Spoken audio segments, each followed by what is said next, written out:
The quiet ones attract the most. Hello everyone, welcome to What If Tomioka Giyuu Made Harem with Mitsuri Kanroji and Kocho Sisters movie. Before we start, please go support Lgabo9778 for writing that awesome fanfic. This is the translated version I made. There will be some mistaken characters' gender, but of course Giyuu is a male. Two of them had been deceived, hurt and angry at their partners. They wondered what they had done to deserve such treatment, what they had done wrong, if they had treated them badly, if they had been too talkative, too annoying to them. They didn't know the answers, but that cold, quiet, and reserved boy calmed them down. They were demon hunters, among the best, and they should have their emotions under control, but they couldn't. Kocho and Mitsuri Kanroji, the flower and love pillars, were beginning to feel something for Giyuu Tomioka, the water pillar, but someone else was also involved. That someone was Shinobu Kocho, who at first disliked the pillar, but asked him for help with her sister and saw his true self. A kind, shy, and somewhat clumsy boy when it came to speaking. Chapter 1. Giyuu Tomioka, the water pillar, was looking at the Kamado siblings, or rather the two who remained after learning that the family had been murdered by a demon. One was a boy with dark reddish hair, his eyes also red, and a kind of birthmark on his forehead, while wearing a green haori with green squares. He was Tanjiro Kamado, who had his sister Nezuko Kamado unconscious in his arms. She wore a common pink haori stained with blood, and over it, another black one that protected her from the cold. She was a demon, so she had a bamboo pole that he placed there to prevent her from attacking anyone. But why does the water pillar, being a demon slayer, let her live? It's because he saw himself reflected in her alongside his already deceased sister, Tsutako Tomioka. Furthermore, he saw potential in the boy. Perhaps he could be of help against Muzan. But I stopped thinking when the boy asked me something. "Tanjiro? Will you let my sister live?" Tanjiro asked, sounding somewhat hopeful. "Giyuu? Yes, go to Mount Sagiri and when you meet someone named Sankoji Urakadaki, tell him you come from Giyuu Tomioka," he said seriously as he disappeared in a blur before Tanjiro's eyes. Giyuu ran to headquarters to give his report. It wasn't difficult for him to get there since he was too fast to get there in 2 or 3 days, but to do so he had to take a shortcut through the red light district, but he would get a surprise when he was passing through there. He was already at the entrance of that neighborhood. He was going to ignore what was there, but he managed to identify one of his fellow pillars, or rather two. These were Mitsuri Kanroji and Kocho, the pillars of love and flower, who in his opinion were too strong, but he saw tears on their faces, and that worried him. Giyuu was very reserved with others and didn't speak because after the death of his sister and his best friend, he had an inferiority complex, and he distanced himself from his companions because he thought he didn't deserve the position of pillar, but that caused many to think that he was arrogant and that he thought he was superior, which was the opposite. He approached the entrance of the neighborhood to get a better look at them and noticed that too many tears were coming out. He approached them and called their attention with his always serious face. "Honey? To Tomioka-san," she said somewhat calmly, and he just nodded and showed an expression of curiosity when he saw them crying. "Mitsuri. Does she want to know why we're like this?" she said sadly, and he just nodded. "We also want to know why they are like this, so." Flashback. Annie and Mitsuri had been sent on a mission to the red light district because the wind and snake pillars had disappeared, these being Tsunemi Shinazagawa and Obanai Iguro, since they should have arrived a day ago, so he sent them in case there were problems, and they accepted the mission. They had no trouble getting there since that place wasn't very far from headquarters, but they had a pain in their chest. They didn't know why, but they had a bad feeling, although that feeling was replaced by the thought that their respective partners weren't going to be unfaithful to them. When they arrived, they went across the rooftops to quickly see where they were, but on one they turned around and saw something that broke their hearts. From that rooftop, they could see 2 rooms where Hexwell services were provided to clients from the neighborhood. Those who were there were Tsunemi, who was having hex with a girl with white hair with green tips and green eyes, well he said that he loved her more than Kanae, and in the other room was Obanai with Yae, a girl that Kanae and Giyuu saved on a mission from a demon. They didn't know what to do, their breasts hurt too much, they couldn't stand it, and they ran away from there to the exit of the neighborhood where we return to the present. Present. Kanae. And that's what happened, she said, finishing explaining what happened before. Giyuu was angry, but he didn't show it. He wasn't friends with Kanae and Mitsuri, but he hated those who betrayed others, especially if they were couples, since his sister had explained those things to him. But he didn't know how to help them, so he would have to talk, something he wasn't very good at. "Giyuu? Sigh, I'm not good with these kinds of topics, but I don't recommend crying over them," he said seriously. After what Kanae and Mitsuri said, they were about to yell at him that he didn't know anything, but what he said next surprised them and calmed them down somewhat. "Giyuu? They don't deserve your tears. Don't show them you're hurting. Show them you lost someone important and use that pain to become strong," he said seriously as he ran off, remembering Sabito's words with his sister Tsutako. But in the distance the sisters were surprised, they couldn't believe what Giyuu said since he never spoke to them, even though they had tried to start a conversation before and he hadn't said anything, and that he tried to calm them down after what happened surprised them, but they thought of something. Annie Mitsuri. Thank you Tomioka-san, they thought as a feeling of warmth spread through them. Then they decided to go to headquarters to give the report that they were okay, but the pain returned to them. Upon arriving at headquarters, Giyuu didn't know where to go since he had to give his report to the boss, but he had some wounds that hadn't healed. He finally decided to go to the butterfly estate to get them treated, but when he arrived he heard Mitsuri and Kanae crying again, something he assumed they needed to be calm, so he went inside to get them treated and saw Shinobu Kocho trying to comfort her sister and friend, and when she saw him, her eyes lit up a little since she needed help. Shinobu. Tomioka, please help me calm them down, she said somewhat desperately as the two girls turned to look at him and demanded that he yell at them, but again something unexpected happened. Giyuu. Leave them be, crying will help ease their pain a little, it's not good to try to calm them down for something they can't bear yet, so let them be okay in their own way, he said as he left, feeling that he wouldn't be accepted by those there, but the girls were surprised. Chapter 3. Giyuu was heading towards his estate with a lost look in his eyes, unaware that the three were following him with the purpose of finding out why he let the demon live, but they noticed that Giyuu stopped in his tracks. They were a little scared, thinking that he had discovered them, but they noticed how he was leaving in another direction that was not his estate. They followed him without knowing why that sudden stop, without knowing what they were about to find out. They had been walking for a while through a forest that Giyuu entered. It was midday and about to get dark, and they didn't understand why he kept walking aimlessly until they saw it. A beautiful place surrounded by wisteria trees, which, although poisonous, gave the place a very nice touch. In the middle of the field was a large lake with a small island in the middle, where a cherry tree stood next to two stones that could be seen in the distance. They saw him leap onto the small island, standing in front of the two stones. They circled around a bit and also jumped, managing to reach a branch that hid them from Giyuu, so they could find out what was happening, until they heard him speak. Giyuu. Hello Ni-san and Sabito, he said with a sad expression that surprised the three girls who had never seen him like that. Giyuu. It's good to greet you all, although I don't think I have the right after what I did. I let a demon live, It's ironic, I want to kill demons, and I let one live. Surely you would yell at me for what I did and you, Sabito, would punch me, he said, laughing a little, and the answer surprised the girls even more, but they noticed that this was an opportunity to find out why he let a demon live. Annie. Why would she let a demon live?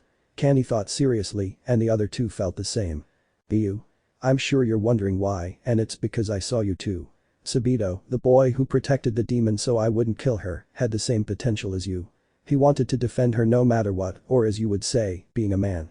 And the girl who is now a demon I saw you, Ni-san didn't attack the boy, even though I let my guard down a bit. In fact, she protected him. She didn't devour him even for the blood he had. I think you'll be important in killing Muzan, the boy said sadly, and the girls were even more surprised, but then something came to them. The three of them. Because he'll think he's superior to us and everyone else, they thought curiously, and the answer was concluded. Giyuu. I still think I should have died instead of you, Ni-san. You should have lived a good life with your husband. You shouldn't have protected a piece of shit like me that day. If only I wasn't weak, you would have been saved from that bastard who killed you, the damn upper moon too, he said, falling to his knees while tears streamed down his face, and the girls were shocked. Giyuu. But what could I do? I was a piece of shit, I couldn't do anything right. But if that hadn't happened, I wouldn't have met you, Sabito. But I don't understand why you died. You had talent with the sword, you were more skilled than me. Although that's easy to say, anyone is better than me. You should have lived. I should have died so you could be the water pillar. You were strong compared to me, I'm a damn weakling. I don't understand why they gave me the position of pillar. No, to begin with, I don't even deserve to be called a demon slayer, he said, releasing all the pain he had inside, and the girls were surprised. Giyuu never considered himself superior to anyone. He believed himself to be weak. Annie. That's why she doesn't talk, she thought sadly. Mitsuri. That's why he'll walk away, thought Mitsuri sadly. Shinobu. That's why he let a demon live, but he never felt worthy of being a hunter, she thought in surprise. Giyuu. Sai, what am I doing telling you this? You're all dead. I'm sure you despise me just like everyone else. Kocho-san's little sister is right, everyone hates me.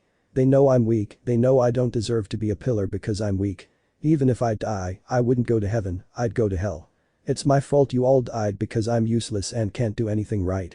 I couldn't even get there before the demon killed that boy's family to help you. I'm just someone who deserves to die, he said with an empty, emotionless gaze as the tears flowed away. Giyuu.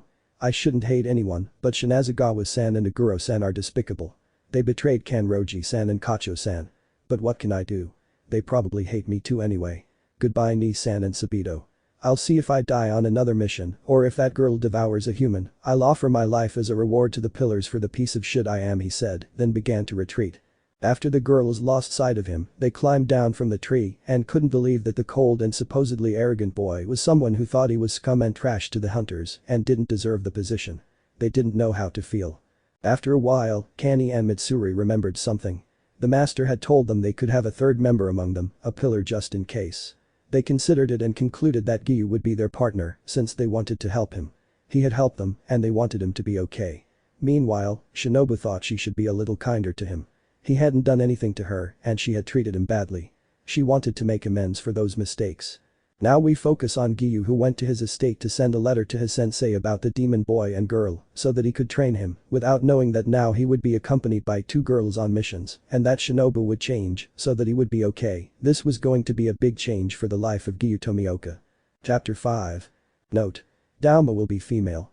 At this moment Giyuu was burning with fury. The demon who killed his sister was telling him in detail how she killed his sister, and his blood boiled more every moment that her damned voice echoed in his head. Fed up with attacking Daumi, he would attack with fury, not caring about dying. If he died, he would take that damn demon to hell with him. If he fell, she would fall with him. Giyuu.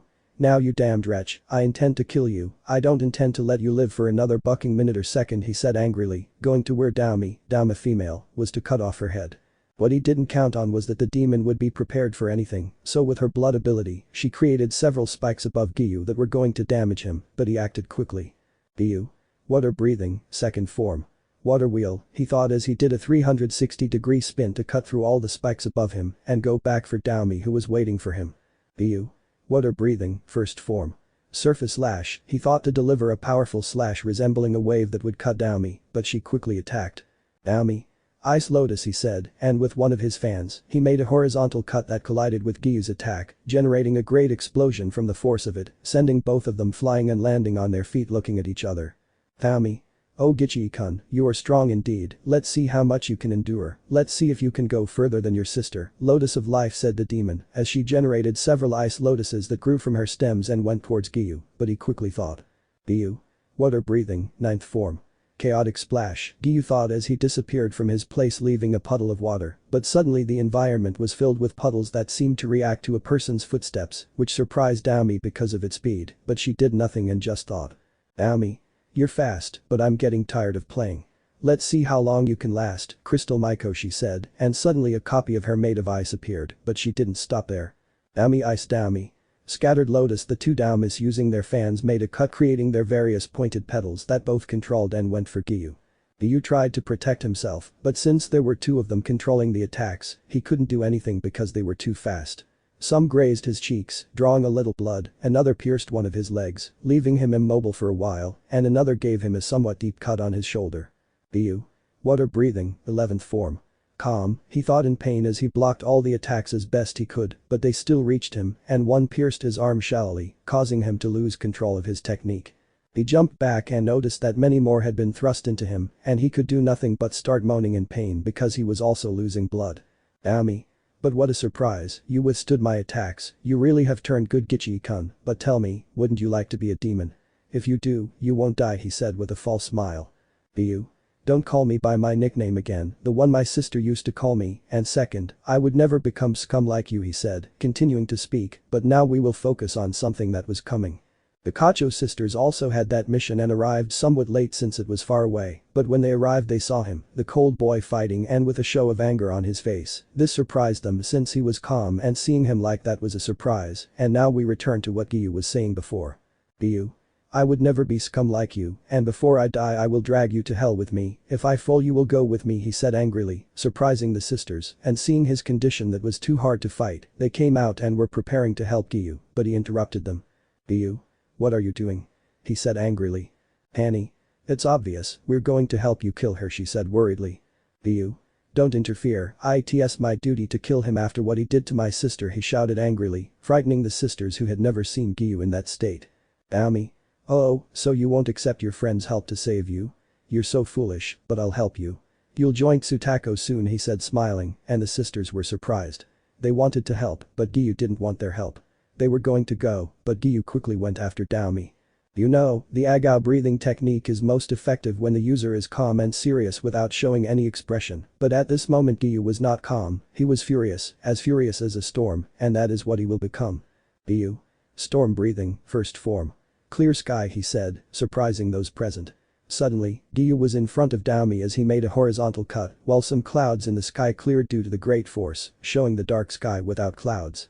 Daomi. What the hell, she said, surprised by the great power, but Giyuu didn't stop there. Giyuu. Storm breathing, second form. Cloudy sky, he said to change position and made a vertical cut upwards as white clouds came out of the sword that cut Daomi's arms. This surprised everyone since they never thought that the attack would cause so much damage. Hanny. Storm breathing. What kind of attack does he have? That's two now, and they're strong, Kanai thought, very surprised but worried because he was bleeding. Shinobu. Tomioka-san, I understand that he doesn't want help, but if we don't do it, he'll die, Shinobu thought worriedly as a pain in her chest next to Kanai's became present, but in the distance Mitsuri also had a pain in her chest. Giyuu. Storm breathing, third form. Dark clouds, he said as he swung his raised sword to make a cut, and the white clouds turned black and cut near Daomi's neck, who was scared. Daomi. Damn it, die, he said as with his now regenerated arms, he gave him a strong blow that sent him flying, but he saw that the sun was rising and decided to run away. The sisters were going to go for the moon, but they couldn't because Giyuu was more important, so they went for him to see that he was unconscious from blood loss. Chapter 7.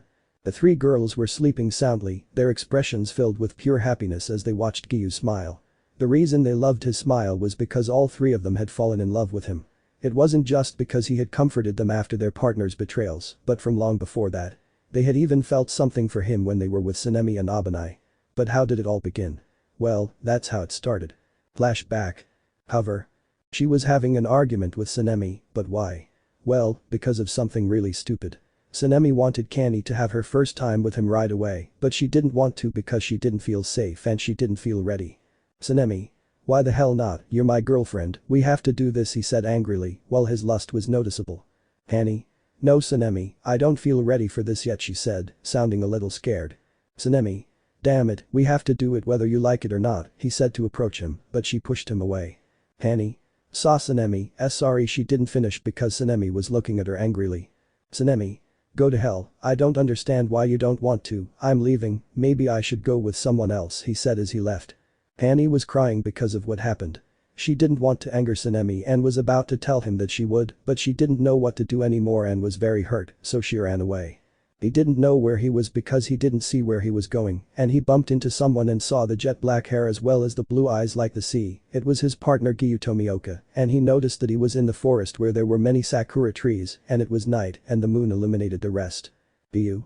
What's up, Kocho-san, he said seriously. Kanai wanted to endure the pain, something Giyuu noticed since he recognized that he always did it to avoid showing his weakness. He hugged her and Kanai was surprised, she didn't know what to do, but she felt warm, but she heard. Giyuu. Forget for the moment that you are a hunter and show the emotions of pain that you have, he said in his same serious tone. Kanai couldn't stand it and cried so much that she fell asleep. He sighed and went to the butterfly farm to rest. Upon arriving, he left her on one of the stretchers where the wounded are treated and then went to his own estate. From that moment on, Kanai began to feel things for Giyuu. Mitsuri. Mitsuri was a cheerful girl who was always positive, but she was scared now because Iguro told her that she couldn't get close to anyone because she was from Obanai. Mitsuri. But Obanai, they are my friends, why can't I approach them? She said somewhat scared as he looked at her seriously. Obanai. Why not, you're mine and you can't be with anyone but me, he said toxically to Mitsuri who was scared. Mitsuri. I'm sorry, but I won't listen to you about that, she said, sounding a little scared. Upon hearing what Obanai said, he went to her to slap her, which he did, and her cheek was red from the blow, and she ran away crying without wanting to see Obanai, who clicked his tongue in anger and left. She ran while crying and clutching her stinging cheek, but she saw someone who illuminated that darkness. It was her partner Giyuu Tomioka who saw her distressed and with her red cheek. He helped her so she wouldn't be like that, comforting her as best he could so she wouldn't cry. From that moment on, Mitsuri began to feel for Giyuu. Shinobu. She was too weak to cut off the heads of demons, she couldn't do anything and was always a hindrance according to her own words, but he came and he helped. Shinobu. Because I can't cut off his head, because she said, hitting the ground. Giyuu. You won't achieve anything if you're like this, he said very calmly while looking at Shinobu looking sad. Shinobu. What's it to you? You don't know what it's like to be weak, she said frustrated. Giyuu. I know what it's like to feel weak more than anyone, he said seriously as he approached and grabbed Shinobu's sword. Shinobu. What are you doing? She said, confused. Giyuu. You have a limit to your physical strength, so your sword is heavy for you, right? He said, looking at her somewhat doubtfully. Shinobu. But that's how they are, so they can kill demons, she said angrily. Giyuu. You know poison exists, right? He said, handing back his sword. Shinobu. Yes, so what? She said, not understanding. Giyuu. Wisteria is poisonous, and you know the demons can't do anything against wisteria, he said seriously. Shinobu. What do you mean? She said, still not understanding. Giyuu. Your breathing is like that of an insect. Cutting is not part of insects, but a sting that poisons their enemies, said Marinola, as her eyes shone. Shinobu. But how will I inject the poison into them? She said doubtfully. Giyuu. Ask a blacksmith to modify your sword so it's lighter, and you can use your speed to deliver poison thrusts, he said, then left with his serious expression. From that moment Shinobu began to feel something for Giyuu. Dindel flashed back. They were all in love with him, but if you're wondering how Giyuu knew about poisons, well, he had something he hid from everyone, even the master. He poisoned his own body with wisteria poisons to kill Daomi, because he thought that if she didn't die from cutting off his head, he would kill her with his poisoned body. And just as certain Moon was thinking about his pride being broken by his overconfidence, she was going to kill him, she was going to devour him, she was going to kill him when he was at 100% to recover his pride, but now Giyuu would have to explain about his new power. Chapter 9. The three girls were sleeping soundly, their expressions filled with pure happiness as they watched Giyuu smile. The reason they loved his smile was because all three of them had fallen in love with him. It wasn't just because he had comforted them after their partner's betrayals, but from long before that. They had even felt something for him when they were with Sanemi and Obanai. But how did it all begin? Well, that's how it started. Flashback. However. She was having an argument with Sanemi, but why? Well, because of something really stupid. Sanemi wanted Kani to have her first time with him right away, but she didn't want to because she didn't feel safe and she didn't feel ready. Sanemi. Why the hell not, you're my girlfriend, we have to do this, he said angrily, while his lust was noticeable. Kani. No Sanemi, I don't feel ready for this yet, she said, sounding a little scared. Sanemi. Damn it, we have to do it whether you like it or not, he said to approach him, but she pushed him away. Kani. Saw Sanemi, sorry, she didn't finish because Sanemi was looking at her angrily. Sanemi.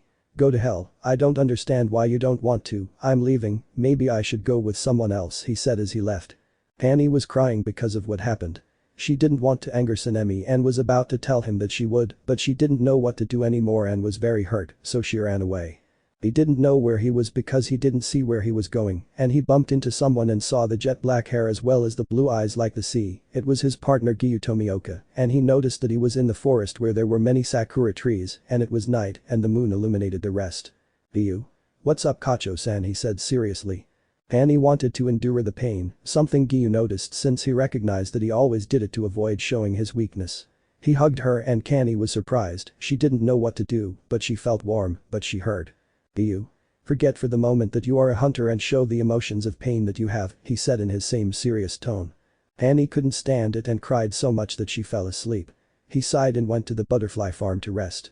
Upon arriving, he left her on one of the stretchers where the wounded are treated and then went to his own estate. From that moment on, Kani began to feel things for Giyuu. Mitsuri was a cheerful girl who was always positive, but she was scared now because Iguro told her that she couldn't get close to anyone because she was from Obanai. Mitsuri. But Obanai, they are my friends, why can't I approach them? She said somewhat scared as he looked at her seriously. Obanai. Why not, you're mine and you can't be with anyone but me, he said toxically to Mitsuri who was scared. Mitsuri. I'm sorry, but I won't listen to you about that, she said, sounding a little scared. Upon hearing what Obanai said, he went to her to slap her, which he did, and her cheek was red from the blow, and she ran away crying without wanting to see Obanai, who clicked his tongue in anger and left. She ran while crying and clutching her stinging cheek, but she saw someone who illuminated that darkness. It was her partner Giyuu Tomioka who saw her distressed and with her red cheek. He helped her so she wouldn't be like that, comforting her as best he could so she wouldn't cry.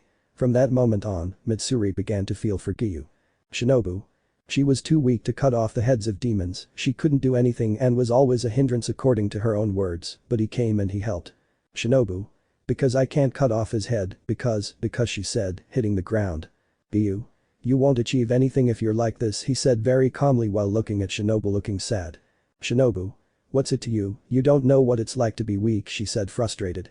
Giyuu. I know what it's like to feel weak more than anyone, he said seriously as he approached and grabbed Shinobu's sword. Shinobu. What are you doing? She said, confused. Giyuu. You have a limit to your physical strength, so your sword is heavy for you, right? He said, looking at her somewhat doubtfully. Shinobu. But that's how they are, so they can kill demons, she said angrily. Giyuu. You know poison exists, right? He said, handing back his sword. Shinobu. Yes, so what? She said, not understanding. Giyuu. Wisteria is poisonous, and you know the demons can't do anything against wisteria, he said seriously. Shinobu. What do you mean? She said, still not understanding. Giyuu. Your breathing is like that of an insect. Cutting is not part of insects, but a sting that poisons their enemies, said Marinola, as her eyes shone. Shinobu. But how will I inject the poison into them? She said doubtfully. Giyuu. Ask a blacksmith to modify your sword so it's lighter, and you can use your speed to deliver poison thrusts, he said, then left with his serious expression. From that moment Shinobu began to feel something for Giyuu. Vindel flashed back. They were all in love with him, but if you're wondering how Giyuu knew about poisons, well, he had something he hid from everyone, even the master. He poisoned his own body with wisteria poisons to kill Daomi because he thought that if she didn't die from cutting off his head, he would kill her with his poisoned body. And just as certain Moon was thinking about his pride being broken by his overconfidence, she was going to kill him, she was going to devour him, she was going to kill him when he was at 100% to recover his pride, but now Giyuu would have to explain about his new power. Chapter 11. The three girls glared angrily at Giyuu, veins bulging on their foreheads, but Iguro and Sanemi watched with anger, not knowing why their partners were with him, but they saw something amusing, according to them. Giyuu lost his concentration because of the noise and fell into the lake. It wasn't very deep, but it was wide, so he fell on his back, causing his whole body to sink inside. This caused the girls to worry, and Sanemi and Iguro were trying not to laugh at what happened. Giyuu was emerging from the water, his head sticking out, his hair covering his eyes. Then the rest of his body came out. The wetsuit clung to his skin, revealing his well-built body, which made the girls blush and angered the boys. Giyuu. What's wrong, Kochos and Kanroji? He said seriously while breathing somewhat heavily because of the water. Hanny? It's that you weren't at the estate, she said nervously, seeing Giyuu whose eyes were covered by his wet hair. Giyuu. Leave a note, he said normally, and the three were shocked by what he said. Shinobu. But we didn't see anything, she said confidently. Giyuu. Yes, I left her, but well, goodbye, he said, leaving with his sword. When he left, the girls were blushing deeply, remembering Giyuu's body, something that did not go unnoticed by the two boys who were now going to kill him for supposedly taking their partners away. The two boys followed the path that was wet because of Giyuu's ripple and saw him sitting there meditating and breathing as best he could to perfectly master the storm's breathing, but the shouts of the two of them distracted him. Sanemi. You damn bastard, you'll pay for what you did, he said angrily as he drew his sword. Iguro. Yes, you damned rat, you'll pay for taking my Mitsuri-chan away from me, he said, also drawing his snake-shaped sword. Giyuu. I don't know what you're talking about, he said seriously as he stood up with his sword in hand. Suddenly, the two of them went after him without thinking. Giyuu dodged the first attack and ran away. The two boys followed him, their anger very noticeable, until they reached the place where the lake was, where there was an island containing the graves of Tsutako and Sabito. Iguro. Damned rat, stay still and die, he said as he went at him at great speed, as did Sanemi. He dodged him easily, but the attacks reached the graves, cutting them in half. For some it would be like cutting a stone. But Giyuu saw his sister and Sabito being cut in half. He was going to fight calmly to calm them down, but they went too far. Giyuu was furious and started to speak. Giyuu. You can insult me, you can hit me as many times as you want, I don't care about that, but messing with my loved ones, I will never forgive you. He shouted furiously, something that surprised both pillars, who saw Giyuu walking on water. The further it advanced, the more furious the water became, and the sky was beginning to cloud over with dark clouds. Sanemi. What the hell, he said, sounding scared, as did Iguro. Suddenly, instinctively, they blocked an attack from Giyuu, who said the following words. Giyuu. Storm breathing, first form. Clear sky, he said, delivering a powerful slash that, when it collided with Sanemi and Iguro's swords, cleared the sky as the two of them were sent flying. Iguro. Damn it, he didn't finish speaking because Giyuu was heading straight for them with an angry face. Giyuu. Storm breathing, second form. Cloudy sky, he said, making a vertical upward slash as clouds billowed from the sword. Sanemi and Iguro wanted to take advantage of this to attack, but they didn't expect what happened next. Giyuu. Third form. Dark clouds, he said, changing direction and then delivering a high-speed downward slash that caused great damage to both of them. Tsunemi. Bastard, wind breathing, first form. Dust destroyer, he said, going after Giyuu in a fit of rage. Giyuu. Storm breathing, fourth form. Storm rain, he said, slashing downwards with one arm, but switched the sword to his other hand and spun his other arm 360 degrees again, slashing, and so on many times while the water surrounding Giyuu crashed violently against Tsunemi, who couldn't withstand it and was sent flying, badly injured. Iguro. Bad didn't finish as Giyuu dropped it as he felt cuts in many parts. Giyuu. Fifth form. Storm spark, he said, giving him a shallow thrust to get behind him and then say. Giyuu. Sixth form. Storm initiation, he said, then at great speed he made many cuts at high speed while he moved and very violent whirlpools came out of the water that combined with Giyuu's strength, which left Iguro badly injured. Tsunemi. What kind of attacks are those? He said in great pain while bleeding. Giyuu. I'm not finished yet, he said, startling the two pillars who watched as Giyuu took a very big leap. Giyuu. Storm breathing, seventh form. Lightning bolt, he said, slashing downwards as lightning bolts shot out from the sky, delivering shallow but powerful cuts to both of them. But something strange happened. Giyuu breathed without thinking about his stance, and the lightning suddenly combined with the sword, turning it a light blue color. He was furious and couldn't think straight. The whirlpools of water were electrified and even more violent. He was about to kill them both, but hands held him back. The hands belonged to Kanae, Mitsuri, and Shinobu, who were surprised by this, but knew they had to calm him down. They wanted to know why he wanted to kill them. They saw that he calmed down, and the sword returned to normal, while some blood came out of his mouth and tears came out as he fell to his knees, the whirlwind stopped, and they saw the graves of their sister and Sabito were cut in half, well they had cuts very easy to identify that were from Tsunemi and Iguro.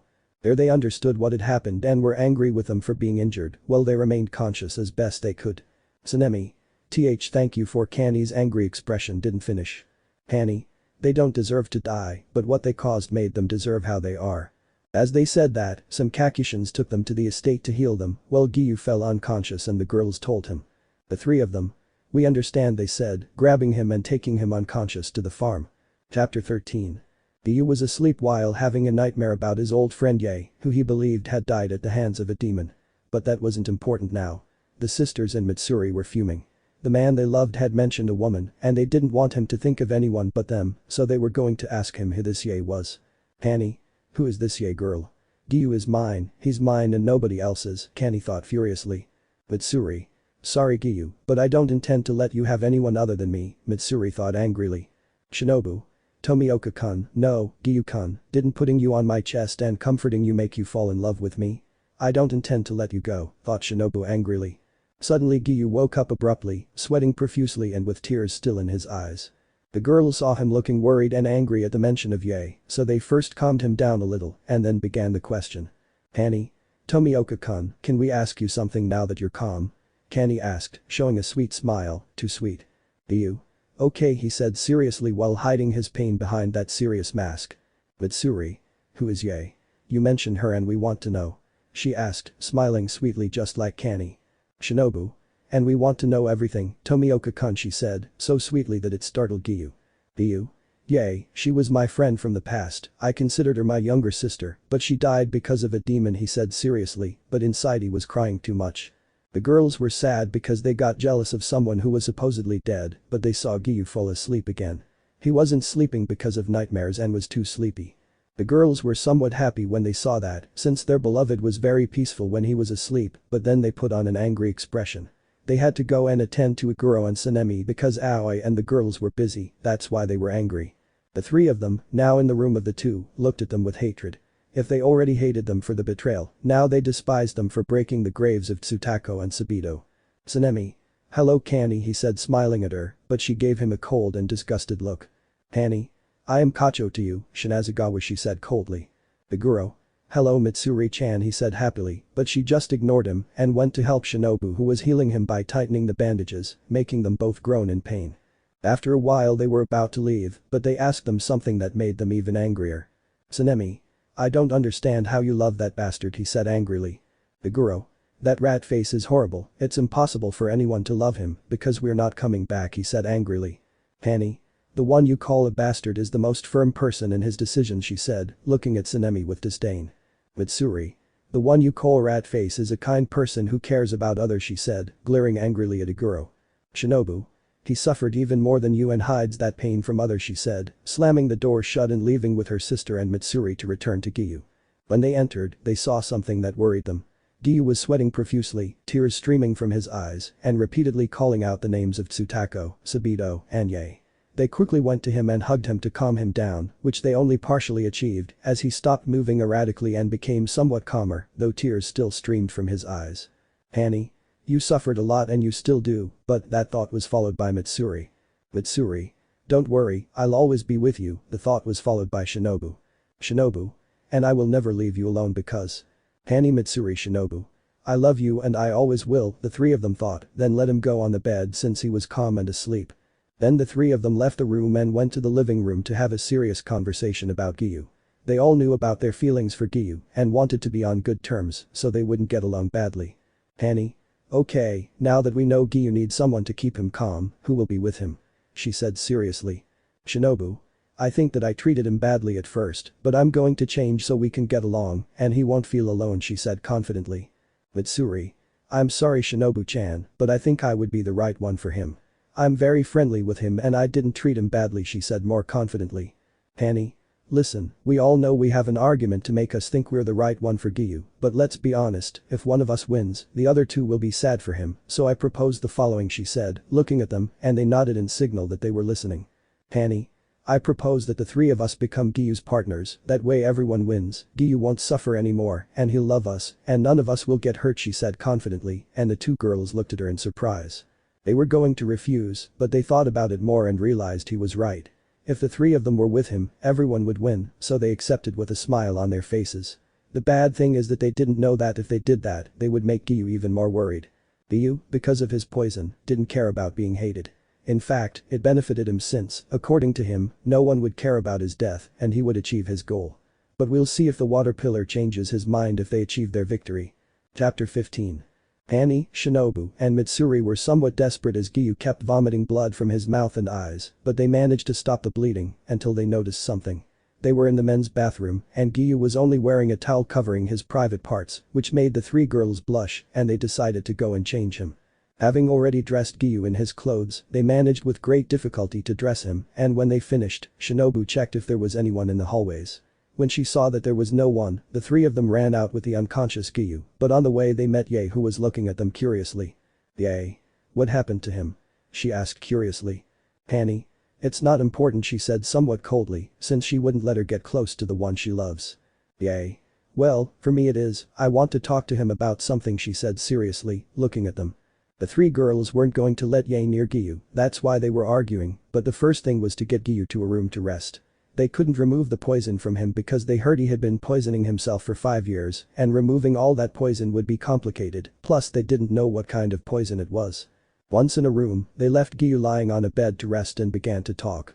Yae. Okay, first tell me your name since you never told me, she said somewhat angrily. Annie. I am Kanae Kocho, and very soon Tomioka, she said, but at the last moment she thought about it. Shinobu. I am Shinobu Kocho, and soon Tomioka, she thought the last part blushing. Mitsuri. I'm Mitsuri Kanroji, and Giyuu's future wife, I think the last one is very interesting. Yae. And he, she said, pointing at Giyuu. Annie. This is Giyuu Tomioka, our partner, she said smiling. At that moment Yae remembered something. He was the boy who had been her childhood friend, which surprised her. She had been looking for him for a long time, but had never found him at his house. She had been told that his sister had died and Giyuu had disappeared and possibly died, so she never believed it and always looked for him, and now she had him lying down resting. Yae. Excuse me, but he had a sister named Tsutako, she asked to be sure. Shinobu. Ara, what happened that makes you want to know about that? She said with a vein throbbing. Yae. I just want to be sure if it's the Giyuu I knew when I was little, she said somewhat uncertainly. Mitsuri. Well, I don't see anything wrong with it, so yes, he had a sister. She didn't finish speaking when she heard Giyuu. Giyuu. Titsu Tsutako, he said, having a nightmare. Sorry, he said with tears in his eyes. Yae was surprised, it was the Giyuu she knew, but the other girls were somewhat scared because their beloved was having another nightmare. Annie. Giyuu, calm down, she said, her hand on her sweaty forehead. Shinobu. Giyuu, we're here, calm down, she said, frightened, while stroking his head. Mitsuri. Giyuu, calm down, she said worriedly. Yae was somewhat scared by what was happening. She didn't know how to help her, but Giyuu said something that made the three girls jealous. Giyuu. Tsutako, Sabito, Yae, I'm sorry for being useless, he said, crying a lot even while still asleep. The girls were a little jealous, but Yae spoke to calm him down. It was time to remember the past. Yae. Let me talk to him, please, she said seriously. The girls didn't want to agree, but they knew it was probably for the best.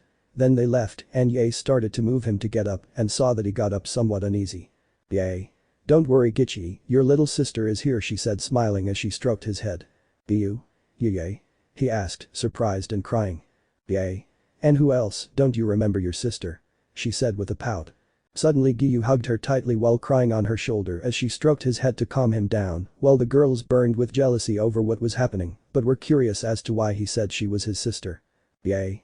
It's been years since we last saw each other, I'm glad you're well, siblings should never be separated, she said smiling as she turned away to look at Giyuu, who had a small smile that made the girls watching through the door blush. Giyuu. We were kids when we made that promise and you're still going on about it? He asked, somewhat amused. Yae. Well, yes, we promised we'd be siblings forever and I'm glad to hear you're back, but why were you unconscious? Giyuu became serious at what she said and the girls outside paid attention. Giyuu. Promise me you won't get angry, he said seriously. Yae. I understand, she said seriously. Giyuu. I've been poisoning myself for 5 years for one goal, which is to avenge Tsutako, he said seriously, and Yae was surprised. Yae. You're crazy, how can you do that, you're going to die soon because of it, she said angrily while she had some tears. Giyuu. It's necessary, I'm the weakest pillar of my organization and I probably won't beat the demon, so if it devours me, the poison in my body will kill it, he said seriously, and the girls outside were surprised. Yae. Don't you care that I'm with you again, or don't you care about all your friends from your or she didn't finish speaking because Giyuu spoke. Giyuu. Everyone hates me, everyone in the organization hates me and looks at me with contempt, that's why no one will care about me, and I'm sorry for having to separate from you again, he said, lowering his head. Yae. I'm not going to judge you, I understand you want to kill that demon, but I'm just telling you that not everyone hates you, you just need to be more careful, she said, seeing how Giyuu was somewhat confused and winked at the three girls who were looking through the door. Giyuu didn't notice. Giyuu. I don't understand, but I'll find out what you mean, Yae, he said with a smile. The three girls who were outside were very red-faced because of what happened and had a thought. Annie Shinobu Mitsuri. We don't hate you and we'll do everything we can to get rid of that poison, and we'll fulfill our promise to have a family, they thought determinedly. Chapter 17. Yae was somewhat scared because the three girls were staring at her because she let out a few small giggles about the fight between the three of them to see who had Giyuu on their chest, and now she wanted to know how to escape from that until the elimination came to her. Yae. Wait, let's make a deal, she said nervously. Annie. What deal? She said somewhat coldly. Yae. I see you like Giyuu, what do you think if I give you some advice on how to be with him? She said nervously. Then the three girls stood still with a curious look on their faces and a smile, while somehow they had a notebook and a brush to write things down. The three of them. We heard you, they said smiling, and Yae had a bead of sweat behind her neck, but she saw how Giyuu was starting to wake up. Yae. Let's go outside to talk, she said, and the three agreed and went with her. When the three girls came out, they were overly attentive. Yae. Okay, to start I'll tell you about his tastes. Since I've known him, he's like Dakin with salmon, tranquility, and I think the moon, since he spent a lot of time looking at it, she said, watching them write it down. Yae. Okay, now it's about his attitude. You should know that he's not very good at expressing himself because he's very shy. Despite that serious face he has, he's still like a little kid, she said, but she saw how they were imagining little Giyuu. Annie. One thing, is he capable of understanding hints? I ask with some hope. Yae. I'm sorry, but I don't know that. When I was little, and I mean it, I was extremely innocent. Now I don't know if I'm innocent. Let me check, she said as she entered the room, and the others were alert. Yae. Hey Giyuu, a friend of mine likes someone, do you want to know the name of the guy she likes? She asked innocently. Giyuu. I don't know why you say that, but I'm curious, he said, somewhat curious. Yae. What's your name? She said with a mischievous smile, and the sisters were a little jealous. Giyuu. Yae, it's been years since we last saw each other, but do I really care about you so much that you've forgotten my name? He said, somewhat confused.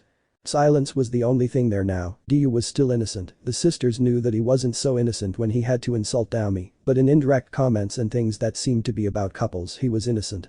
Yae. Forget it, I'll tell you another time, I have some things to do, she said as she left the room, leaving Giyuu confused. When she came out she saw the sisters and Mitsuri touched by Giyu's innocence, and Yae was too. Yae. Well, you've already checked it and you want to know something? She asked. Mitsuri. Excuse me, is Giyuu capable of hating someone? She asked, somewhat frightened, and the sisters wanted to know to see if they could cure him. Yae. No, although it may seem like it, Giyuu is incapable of hating someone, even if they hurt him, but he does hate if they mess with his loved ones, he hates those people she said, and saw that the butterfly sisters had a sparkle in their eyes, and Mitsuri was smiling. After a while Giyuu had recovered and was preparing to leave, but Yae entered. Yae. You're about to leave, right? She asked sadly. Giyuu. Yes, I'm sorry Yae, he said as he gave her a hug which she returned. Yae. Promise me you'll visit me by that day, she said sadly. Giyuu. It's a brotherly promise, he said, stroking his head. After that, the four hunters were heading to headquarters. Giyuu was walking with some difficulty because of the poison in his body, but he knew how to hide it. However, the three girls noticed and wanted to help him, but that would cause him to start suspecting something. Upon arriving at headquarters, they gave their report and Giyuu was heading to his estate along with the other three girls, but Iguro and Sanemi noticed him and followed him to attack him again. Giyuu, already halfway to his estate, was intercepted by the two of them who looked at him with hatred, but to their surprise Giyuu did the same, he looked at them with total contempt and he had his hand on the hilt of his sword. Giyuu. What do you want? He said, colder than usual. Both pillars were going to attack him, but they had to stop their attack because Himejima was there and noticed their bad intentions and went to help Giyuu. Jayame. What's going on here? Said the great pillar calmly, causing some fear in Sanemi and Iguro. Sanemi. It's nothing, Jayame, we were just talking to Tomioka, he said, feigning a calm tone. Iguro. Yes, Sanemi is right, he said, trying to make the rock pillar leave. Jayame. Tomioka-san, that's true, he said calmly. Giyuu. No, Himejima-san, don't talk to them, I was just walking, he said seriously. Upon hearing this, the two pillars were angry. They had lost their opportunity to attack Giyuu.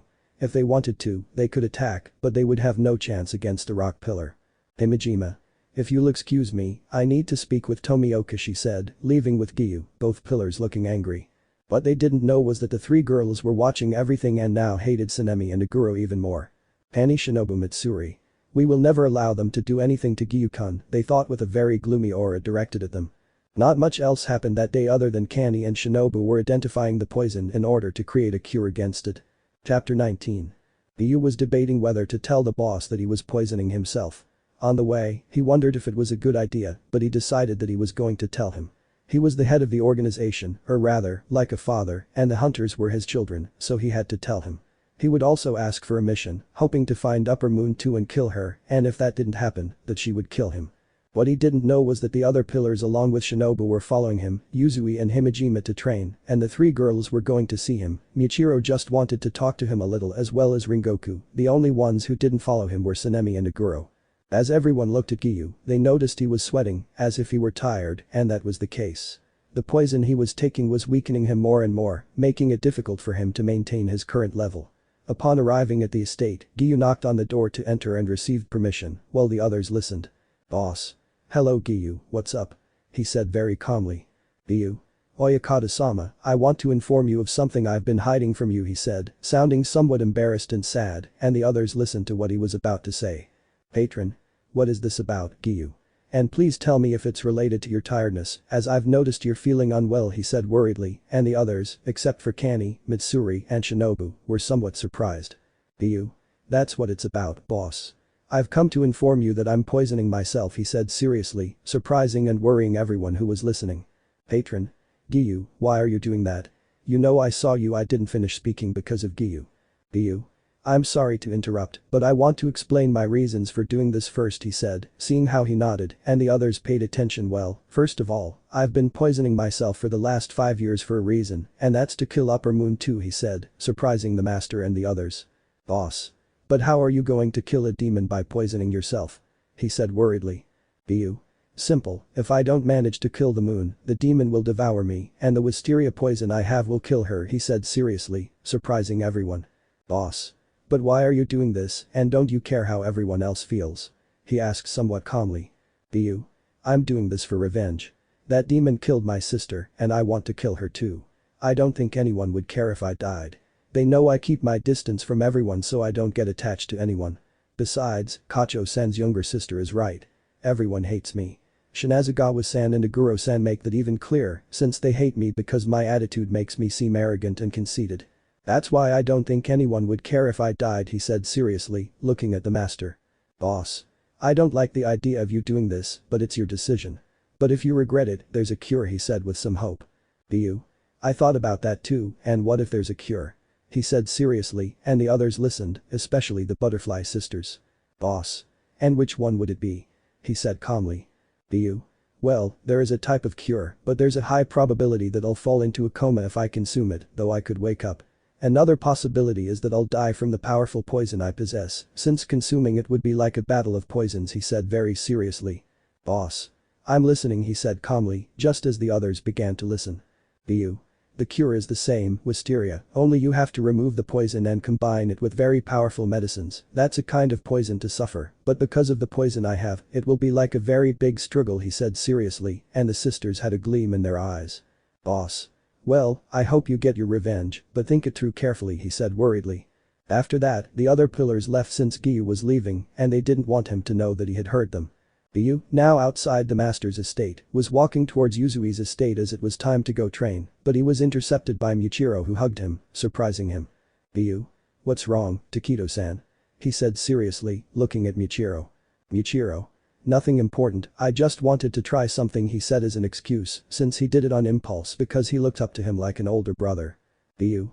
I understand, can you let me go please, I need to go to Yuzui-san's estate, he said normally while stroking her head. After a while, Giyuu left since Michiro had left, but said that he would always return alive, which surprised him, but he didn't pay much attention to it and then went to Yuzui's estate. Once at the farm, he saw the two pillars waiting for him, looking somewhat sad. He wasn't going to ask them anything, as he didn't want to bother them, since, according to him, a piece of shit like him shouldn't interfere in their problems and make them feel bad. After a while of training, Yuzui is seen badly injured while still standing, breathing somewhat exhausted, Himejima almost without a scratch, but was as if nothing had happened, but Giyuu was the one who caused the scratches to the great pillar, and that without using his storm breathing. Himejima. Tomioka, I noticed you put up a fight, he said calmly. Giyuu. The one who caused him trouble was Yuzui-san, I can barely do anything against his attacks, he said as he felt his inferiority returning. Yuzui. Don't say that, Tomioka. I caused him trouble, but you caused his injuries, he said, smiling. Giyuu didn't understand why they were saying that to him, but he thought it was a way of making fun of him, thinking that they thought he was far inferior to them. After that he left. Chapter 21. Yuzui was taking Giyuu to the hot springs to relax and also to make the three girls jealous, since he had a plan to make them accept that they loved each other, but especially Giyuu, whom he knew was innocent. Upon arriving at the hot springs, they asked for one for the two of them, but unfortunately for Yuzui, they were told that only the small ones, which were for one person, remained. This angered him, but Giyuu didn't care, although he felt a certain fear since he felt that they were being spied on, and he was not wrong, since the three girls were following him and heard that they would have to be separated, so they would take advantage of the situation to watch. After they agreed to that, each went to a dressing room to store their clothes, more specifically their Haori and their hunter's outfit, but right next to their bathroom was the women's bathroom without him knowing. Then the other sisters, along with Mitsuri, asked for a hot spring bath, the one right next to Giyuu's, literally. The girls asked for things very specifically so they could see Giyuu, and they succeeded. They were right next to Giyuu's bath. While he was in the water, calm with his eyes closed, it seemed as if he was going to sleep, and so it was going to be since little by little he was sinking into the water was very warm for him, and he was getting lost in the kind of calm he felt. While the sisters and Mitsuri watched Giyuu as he almost fell asleep, he reacted and sat up a little, showing his upper body, making the girls blush. They couldn't help but lick their lips because Giyuu had a very muscular body, although they noticed that he was somewhat pale due to the poisoning. Giyuu? When will that damn moon appear? He said angrily while coughing up a little blood. The girls were worried, even though everyone was trying to help him, he still had the idea of dying against that moon to kill it, but those thoughts went away when Giyuu came out of the waters, and they saw the rest of him. The only thing that could not be seen was his member, because it was covered with a towel. Giyuu? I think it's time for me to go, he said quietly as he started to leave. The girls were a little disappointed but decided to follow him after a while of relaxing, then they saw him join Yuzui and then go somewhere else. Yuzui and Giyuu were walking quietly through a village, it was almost going to be night and Yuzui had an idea. Yuzui? Hey Tomioka, do you know how to leave a mark? He said, referring to a hickey on the neck, which angered the sisters, but Giyuu's innocence was very great. Giyuu? Mark? You mean the hunter's mark? He said innocently. Upon hearing what he said, the sisters and Mitsuri were touched by his innocence, and Yuzui had a poker face before developing a somewhat perverted expression. Yuzui. I'm not referring to that mark, I'm referring to a mark you leave on your partner, he said mischievously. Giyuu? What? Did the pair just become property? He said, not quite understanding, and Yuzui was already afraid as the three girls unleashed murderous instincts directed at him. Yuzui. Look, let's forget about that, how about we go for a drink? He said with a smile. Giyuu? I don't think that's a good idea, he said, somewhat nervously, since that would hurt him because of the poison. Yuzui.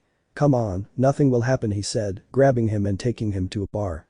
The girls, already angry, followed him. Shinobu and Kanae knew that this would harm Giyuu because of his poison, but apparently Yuzui didn't know this, so they would have to stop him. When they arrived they saw Yuzui drinking sake, while Giyuu looked worriedly at his glass, but they were surprised to see him take a little, which worried them, but they noticed something. Giyuu was using total concentration to separate the liquid from the alcohol and the poison, which hurt him, but it worked. The girls watched this somewhat more calmly as they took a seat at a table to also have something to eat. It was time for them to take a break, since the work of hunters was stressing them out a bit. A while passed and things were chaotic. Yuzui, who was under control with the alcohol, tried to introduce some girls to Giyuu, but he, still drunk, responded innocently. However, the girls, who were somewhat aware, looked at Yuzui badly for introducing women to Giyuu, since they had something on their minds. Mitsuri Kani Shinobu. He belongs to me, they thought with a yandere attitude. After a while, Giyuu luckily managed to prevent the alcohol from mixing with the poison, but he was very drunk, as were the girls. Yuzui, noticing this, decided to take advantage of it. Yuzui. Hey Tomioka, tell me, do you like someone? He said mischievously, and the girls listened attentively. Giyuu. How do I know I like someone? He said, very red from the effects of alcohol. Yuzui. Well, you like being with that person, you don't want anything to happen to them, and that kind of thing, plus you think about that person too much, he said, well with one eye looking at the sisters who were more attentive. Giyuu. I don't know, I think I like being with everyone, I don't know much about the subject, he said normally, although in his head the image of Shinobu, then Kanae and finally Mitsuri passed. Yuzui. What a shame, but I have to go. I think you can go home by yourself, he said, disappearing after paying the bill. Giyuu got up and was heading to his estate, but suddenly Mitsuri, Kanae, and Shinobu appeared. They too were drunk from the alcohol and had difficulty walking while somewhat disoriented. Giyuu noticed that they were somewhat disoriented and, as best he could, he became somewhat conscious and was taking them to their farms so they could rest. He left them at the door of their farms, but they followed him without him noticing. Upon entering his property, he was going to his room to rest as he was gradually succumbing to the effects of alcohol. He was about to go to sleep when he entered his room, but the sisters appeared in front of him. Kanae. Hello Giyuu, she said drunkenly. Shinobu. We wanted to thank you for helping us, she said, looking at Giyuu, who was red-faced from the alcohol and blushing. Mitsuri. That's why we're going to give you a reward. After they said that, the three of them suddenly threw themselves at Giyuu and started kissing him, which Giyuu accepted because he was drunk. The first was Kanae, who was kissing his lips with some lust, and he accepted it, then she separated only to be suddenly separated by Shinobu, who then kissed Giyuu, who still accepted it. Finally, it was Mitsuri's turn. They stayed like that for a while until things were getting more intense, but the effect of the alcohol caused them to fall asleep, all four of them in bed, the women hugging Giyuu. What will happen in the morning? Chapter 23. Right now. Somewhat frightened, he tried to break free, but the three women's grip was strong. He eventually calmed down and began to move carefully. With great luck, he managed to get out, grab his clothes, and put them on, a wave of fear washing over him. Giyuu. What happened last night? I don't remember. And how did we end up like this? Wait, if I ended up doing that with them, it means I came inside them. He thought, terrified, since everything he had was contaminated by the poison. So, now very frightened, he rummaged through a box he had containing some wisteria and very potent medicines. Then he began the process. First, he placed the wisteria in glasses of water and waited a while. Then, with a syringe, he injected anti-venom and watched as the wisteria became more wrinkled from losing the poison. He then removed it and proceeded to administer a large quantity of strong medicines to ensure the antidote was effective. Once the entire process was finished, he had about 3 glasses of antidote for the poison in front of him. Then, to his surprise, he saw the sisters and Mitsuri come out, already changed and somewhat disheveled. The three of them glanced at Giyuu, who was embarrassed to see them, so he simply gestured for them to come closer and gave each of them a glass containing the antidote. Kanae. Ara. What is this? She said doubtfully. Giyuu. It's medicine, he said and saw the confusion on their faces. Shinobu. And what's it for? she said hesitantly, making Giyuu even more nervous as he didn't know what to answer, so he improvised. Giyuu? I don't know if anything happened to you because of what happened, so that's why the medicine, he said nervously, looking at them. The girls didn't understand what was happening, but they remembered something. Since Giyuu was poisoned, everything that came out of him could be the same, and they remembered that his semen could be the same, so they accepted the antidote. As they finished taking it, they felt some pain, then relief, since the poison was minimal, and they felt better. After that, they decided to go look for Yuzui. Giyuu was going to confront him about where he was when everything happened, and the sisters were going to confront him about introducing women to Giyuu. When the four of them found him, the first to act was Giyuu, who slapped him from behind, causing Yuzui to fall, somewhat hurt. Yuzui? What the hell, what's going on, Tomioka? He said, somewhat angrily. Giyuu? Where the hell were you when we were drinking? He said angrily, and Yuzui remembered what happened. Yuzui? Oh, that's right, you can't control your alcohol. Well, I told you I was leaving, but I don't think you remembered, he said, somewhat nervously, and Giyuu had an angry look on his face as he left. Then the girls appeared behind Yuzui and punched him, which hurt him. Giyuu had also left, so he didn't hear. Hanny? Yuzui-san, why were you introducing Giyuu to women? She said very, very politely, which startled Yuzui. Shinobu. And we want a truth, she said in the same tone. Mitsuri. And if you don't tell us, you'll get a punishment that I think you won't like, she said with a murderous aura. Yuzui. Don't misunderstand me, I knew you were there and I wanted to make you jealous. My goal was for you to end up admitting that you love Giyuu, and I think it worked more effectively than I expected, he said somewhat mischievously, seeing that they were a little disheveled. The three girls blushed but smiled pervertedly as they remembered what they had done with Giyuu. They couldn't be happier, but they didn't know what Giyuu would think, so they went to look for him. However, he went to the master's estate. Once at the estate, he asked for a mission to go and see if he could find Upper Moon 2, but they told him there was only one mission from a village where men, women, and even children were disappearing, so it was unlikely to be Upper Moon 2. But he went anyway. Upon arriving at the village, he looked for clues since it was strange that they would disappear without leaving some blood, and then night would fall. As night fell, he was in an area with no houses, illuminated by the moon. He remained vigilant in case the demon appeared. In the distance, he saw something that frightened him. 6 eyes. This would have been normal for any demon, but it bore a kanji that read, Waxing Moon 1. Akishibo. So you're the water pillar, he said, seemingly calm but angry because he had touched Aomi, his wife, and wanted to kill him. Giyuu? Upper Moon 1, he said seriously as he calmed down. He ran towards a nearby lake he saw, and Kakishibo was angry and followed him until he saw him stop at a lake. Kakishibo. Why the reason for going to this lake? He said seriously, looking at Giyuu. Giyuu? There's no bowl here, I just want to die near the water if I fail to kill you, he said seriously, looking at Kakishibo. Kakishibo. I suppose it's adorable, pillar, but we'll fight until I die, and I'll take your head to Daomi, he said, now angry, as they both charged at each other. Giyuu knew that water breathing would be of no use to him except as a defense, so he would go all out after a while with water breathing. Kakishibo. Moon breathing, first form. Dark Moon Night Sanctuary, he said, going straight for Giyuu and making a simple vertical slash as crescent-shaped blades emerged from the sword and were about to collide with Giyuu, but he quickly blocked. Giyuu. Water breathing, 6th form.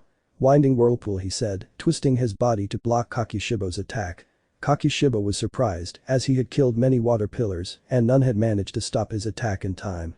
But what surprised him next was seeing Giyuu walking on the lake.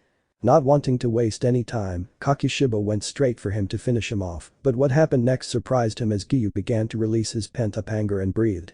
So he prepared to attack. Kakishibo. Moon breathing, 2nd form. Moonlit pearl flowers, he said, making several wavy cuts around Giyuu, who thought they would kill him. But what happened next truly surprised him. Giyuu. Storm breathing, 1st form. Clear sky, he said as small whirlpools of water began to form and he made a horizontal slash that dissipated the attack. The sky revealed few clouds, showing its starry sky. Kakishibo. What the heck? He said, somewhat frightened by what had happened, but he recovered as Giyuu was suddenly in front of him. Giyuu. Storm breathing, 2nd form.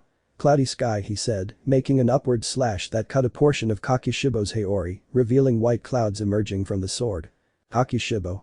Breathe, he couldn't finish as Giyuu acted faster. Giyuu. 3rd form. Dark clouds, he said, changing the direction of his sword and making a downward slash. The white clouds turned dark as he cut some of Kakishibo's skin, who was thrown back by the attack. Kakishibo.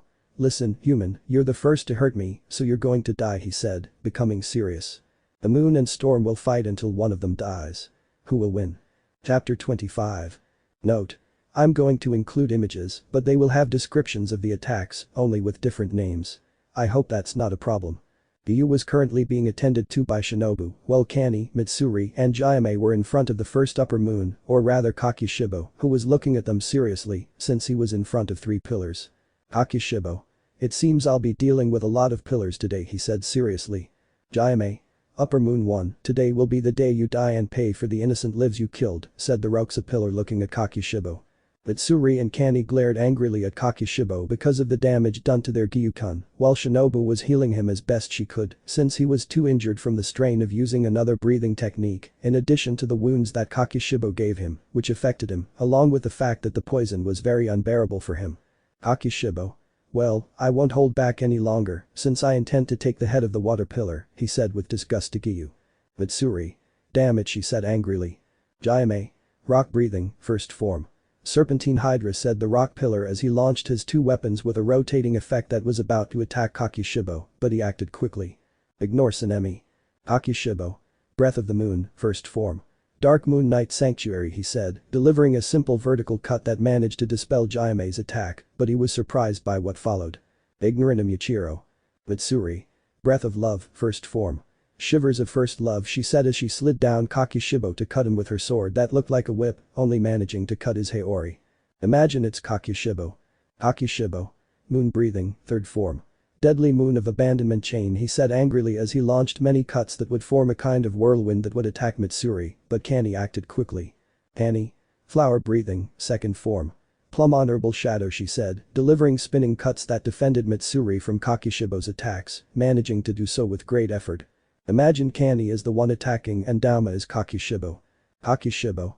Don't think you've won, moon breathing, 8th form.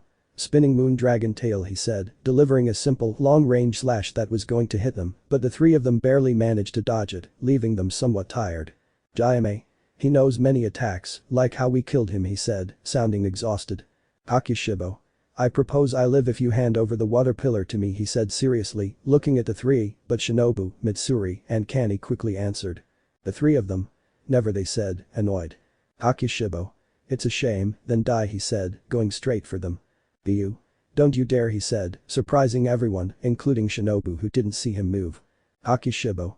So you intend to continue fighting, that's honorable, but at the same time stupid, he said, making a simple cut that Giyuu managed to block, but the sword reached him, drawing a little blood, and Giyuu moved away. Giyuu. Ugh, he groaned in pain, while Kakishibo stared at the blood on his sword. Kakishibo. I wonder what your blood tastes like, pillar, he said, licking the blood from his sword, and Giyuu, though it didn't seem like it, smiled at the moon's action. Giyuu. Idiot, he whispered as he positioned himself to attack. Kakishibo. Your blood tastes strange, but it doesn't matter, I'm going to, he couldn't finish because suddenly blood started pouring from his mouth and a pain was present, something that surprised everyone, but they remembered what Giyuu said to the master. That he had been poisoned for 5 years. That brought a smile to everyone's face, but they were worried about him because he was badly injured and was going to keep fighting, but with something they didn't expect. Giyuu. Storm breathing, 7th form. Storm lightning, he said, leaping high and using the momentum to slash Kakishibo. He managed to hit him, but he didn't stop there. He made more cuts from many sides, while the lightning grew larger, but the last part impressed the others. Giyuu. Storm breathing, 8th form. Lightning sword, he said as the lightning that had previously accompanied him merged with his sword, achieving a very light blue tone, but Giyuu held his sword with great strength and willpower, achieving the red state. Everyone watched as Giyuu approached Kakishibo, who was still wounded by Giyuu's attacks, but the most surprising thing was that the sword was red, while lightning bolts came out and a light blue color surrounded the sword in some parts. Giyuu, now standing in front of him, made a cut on his neck. Everyone thought he would cut his neck, but surprisingly, Kakishibo only had 3/4 of his neck cut, while Giyuu was on the ground bleeding from his eyes, and his sword was returning to its normal color. Kakishibo. You surprise me, Hunter. You're the second one who almost cut my throat, but you're going to die, I don't care what happens, he said angrily, ready to cut him, but both his arms were cut off by Jayame and Mitsuri, Jayame cutting one with his huge axe and Mitsuri with her whip-like sword. Kakishibo. They're too annoying, he said angrily as he prepared to attack, but something they didn't notice was that Giyuu's attacks cleared the sky and the sun was already coming out, so the light was more present. Kanae.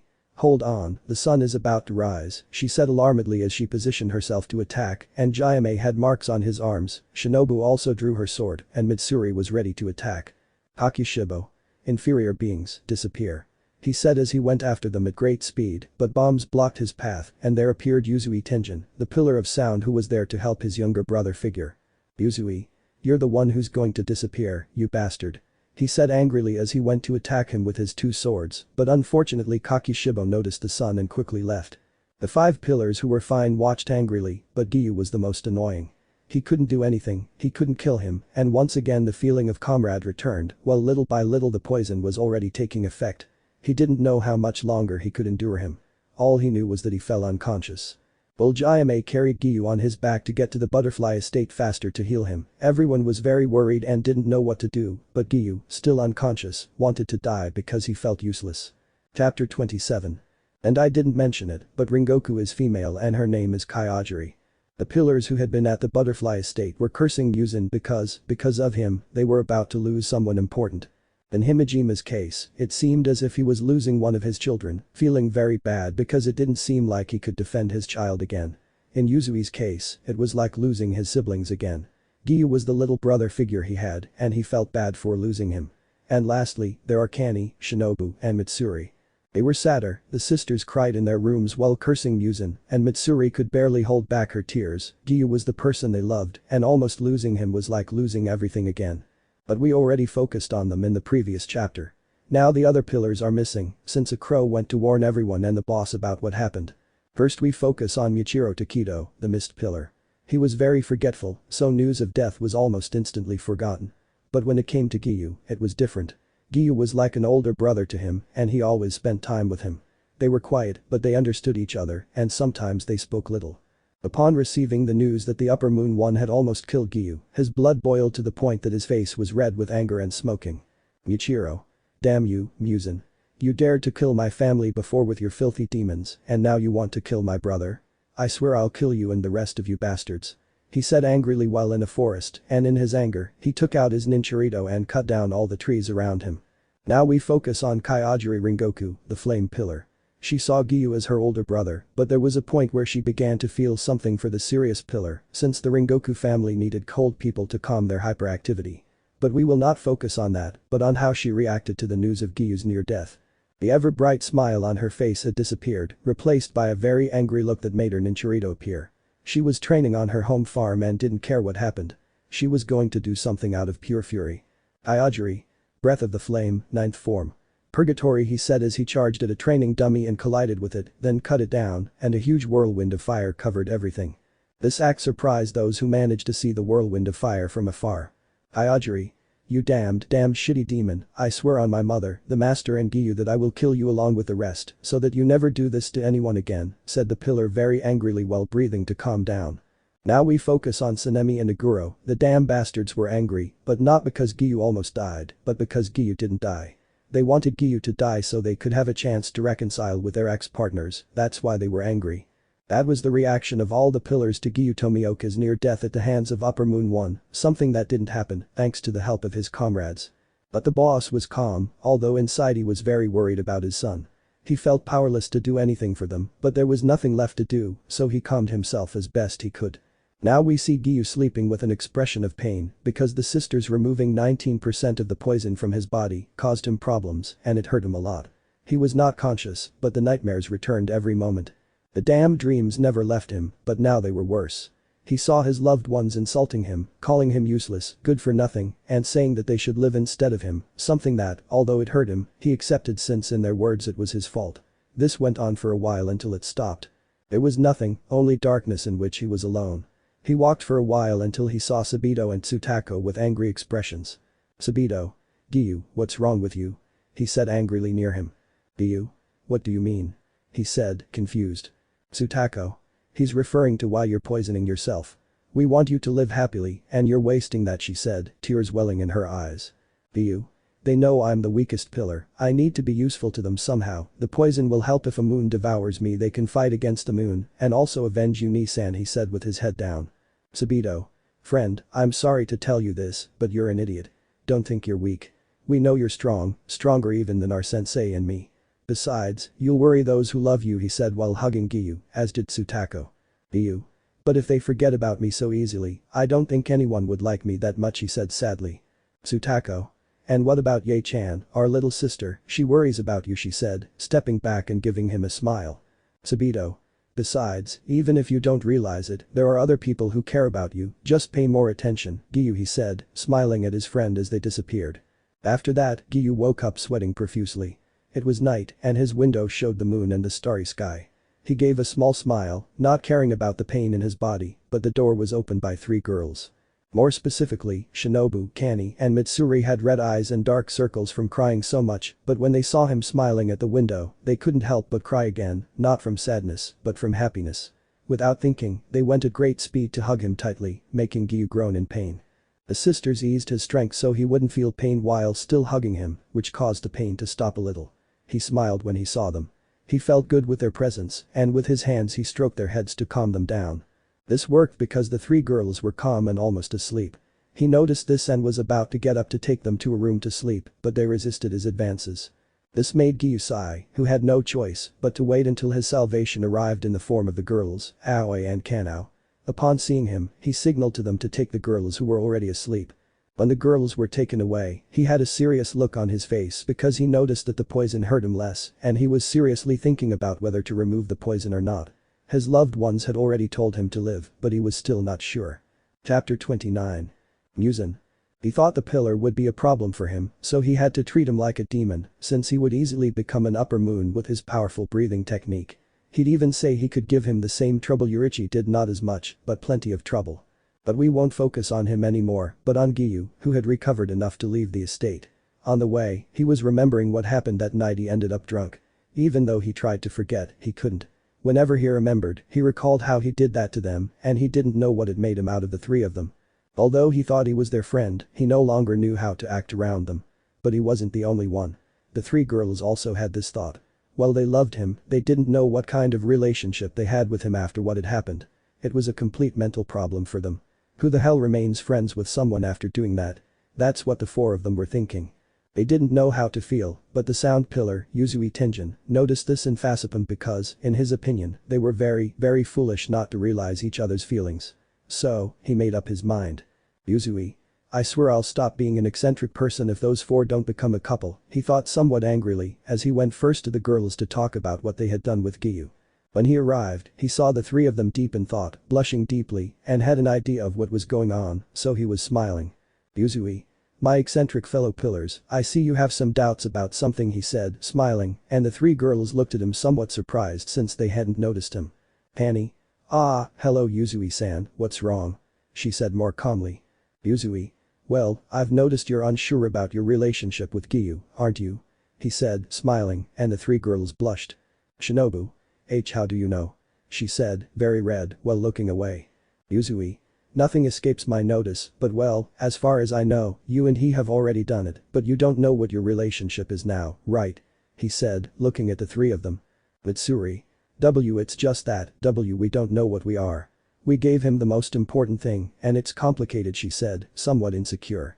Yuzui. Why don't you just confide in him and have a relationship with him already? Besides, I noticed that Giyuu has that same doubt, since when he came out he was somewhat distracted with a confused expression, he said, smiling, and the girls were surprised and, without wasting any time, went to look for him. Already running, they saw him entering a forest with his head down. They followed him to see what was wrong and saw that he was just walking aimlessly until he reached a clearing with tall grass and flowers as the sun illuminated the place, so they decided to see what was wrong. Giyuu. Why can't I stop thinking about it? How the hell am I supposed to talk to you normally? He said somewhat angrily, and the girls blushed because he remembered that, but they found it endearing that he was nervous about how he should talk to them. But then he heard something that made them angry for a while. Giyuu. I think it's best if I stay away from them for a while I try to forget about it so that everything can go back to normal, he said calmly as he sat down, looking at the sky normally. The girls were angry. They had given him something important and he was going to walk away from them to forget about it. They were undoubtedly angry about it, but they understood. It wasn't normal for friends, especially 4 of them, to do that and act like it was normal. So they came out of their hiding place and saw Giyuu, who was surprised by their sudden appearance and became nervous. Kanae. Ara, Giyuu-kun, why are you going away from us? She said, smiling very, very sweetly, which scared Giyuu. But his fear increased since the other 2 were smiling the same way as Kanae, so he knelt down, put his head and hands on the ground, and said. Giyuu. Sorry he said nervously, and the three looked at him somewhat surprised, but they found it endearing. Mitsuri. It's okay, Giyuu-kun, there's no need for that, but we want to talk about something she said, smiling, and Giyuu stood up to look at them. Shinobu. Well, we were told you have the same problem we do about what we are after that she said, blushing and looking away, as did the others, while Giyuu blushed and looked at the ground. Annie. But I think it would be better to tell you something she said, looking at him, and he saw the three of them looking at him, blushing. The three of them. Giyuu Tomioka, we love you. They said, blushing deeply and a little scared that he might reject them, while Giyuu looked as red as a tomato. Giyuu. I love you too he said, looking away, very red, and the three girls looked at him in surprise, smiling, and suddenly threw themselves at him to hug him. The four hugged each other very amicably, while Giyuu, as best he could, returned the hug with a smile. Annie. I think it's confirmed that we're a couple, right, Giyuu-kun? She said, smiling as the other two looked at him. Giyuu. Yes, Kannie he said, smiling at her, and the three smiled so much that they couldn't help but kiss him on the cheek. So finally, the four of them were together, but certain pillars were watching them. These were Tsunemi and Iguro, who were angry with him, wanted to kill him, and looked at him with even more hatred. But another one who was also there was Yuzui. He was in a tree watching them while shedding an I'm-style tears of happiness and said something. Yuzui. My little eccentric brother is just like me. He already has 3 wives he said, smiling. Chapter 31.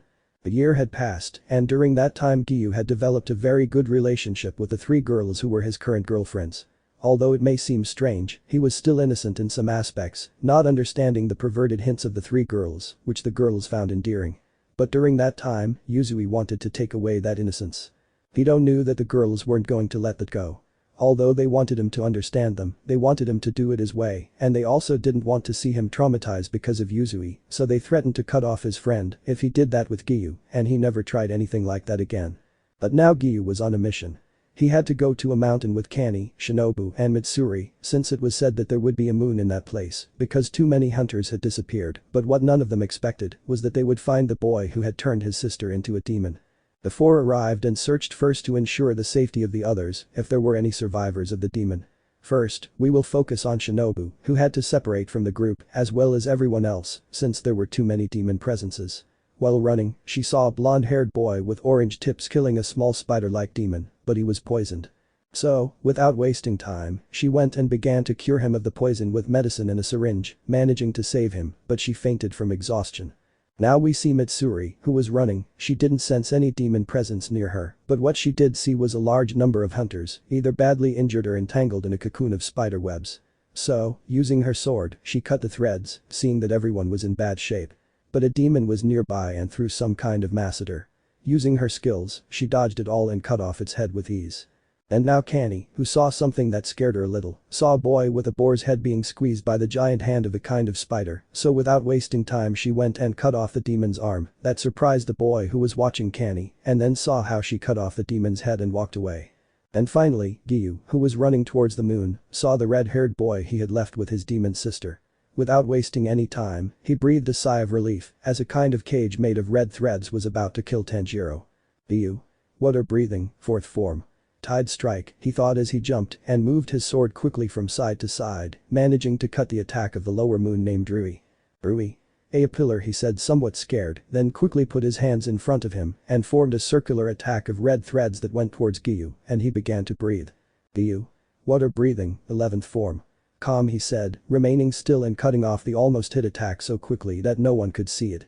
Rui, frightened, was about to prepare another attack, but Giyuu bypassed it, delivering a cut that easily killed him, surprising Tanjiro who had struggled to face the lower moon. But Giyuu sensed some presences, it was Shinobu, Kannie and Mitsuri who he noticed were going to attack Nezuko, but he got in the way and started to breathe. Giyuu. 6th form, winding whirlwind he said, twisting his body and turning to block their attacks, managing to deflect them without harming them, which surprised the 3 girls. Shinobu. Ara. She said, surprised. Kannie. What the heck? She said, very surprised. Mitsuri. I was protecting a demon she said, surprised. The 3 girls were surprised since Giyuu, her current boyfriend, had protected a demon, but they remembered that he told the boss that he let a demon live, so they thought it was her, so they asked. Kannie. Giyuu-kun, she's the demon you let live she said somewhat seriously, noticing that Giyuu nodded at her question, but she asked. Giyuu. How do you know about that? he said seriously, looking at them, who became somewhat nervous since he wasn't supposed to know that they had overheard him. Mitsuri. We found out somehow, and no, we are heard you tell the boss, she said very nervously, and Shinobu and Kani facepalmed at how bad Mitsuri was at lying.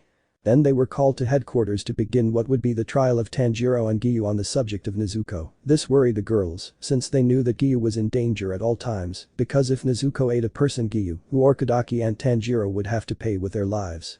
Upon arriving at headquarters, it was daytime and Nezuko was in her box. All the pillars were present, looking at Tanjiro, somewhat angry for letting a demon live, but their anger disappeared out of shock when they learned that Giyuu was protecting him. The trial went just like the original story, but Tsunemi and Iguro told the master that it would be better to remove Giyuu from the pillars. They wanted him gone so they could be close to the girls and be okay again, but no, the master said it wouldn't be good to let a pillar leave, and besides, he had already said he would pay the consequences of whatever happened.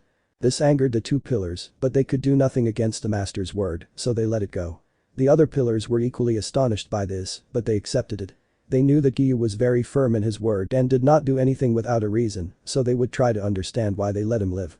While Giyuu was thinking about something, he had already practiced storm breathing many times, but he still hadn't mastered it, and that frustrated him a little. But he thought about something. His breathing was based on the phases, from the calmest to the most furious of a storm, and he was breathing very quickly, rather directly into the furious phase, and that didn't allow him to execute his attacks properly while calm. Therefore, he would have to divide the phases of his attacks into different types for breathing. First calm, then somewhat furious, and finally angry, in order to execute them properly. Chapter 33. Giyuu was on his way to his mission, where it was said that children were being killed. He was more than angry about the fact that children were being killed at such a young age, but also somewhat sad. He wanted to spend time with the three girls, but he knew that his position as a pillar took up a lot of his time. However, he had some money to leave them gifts for the times he couldn't be with them.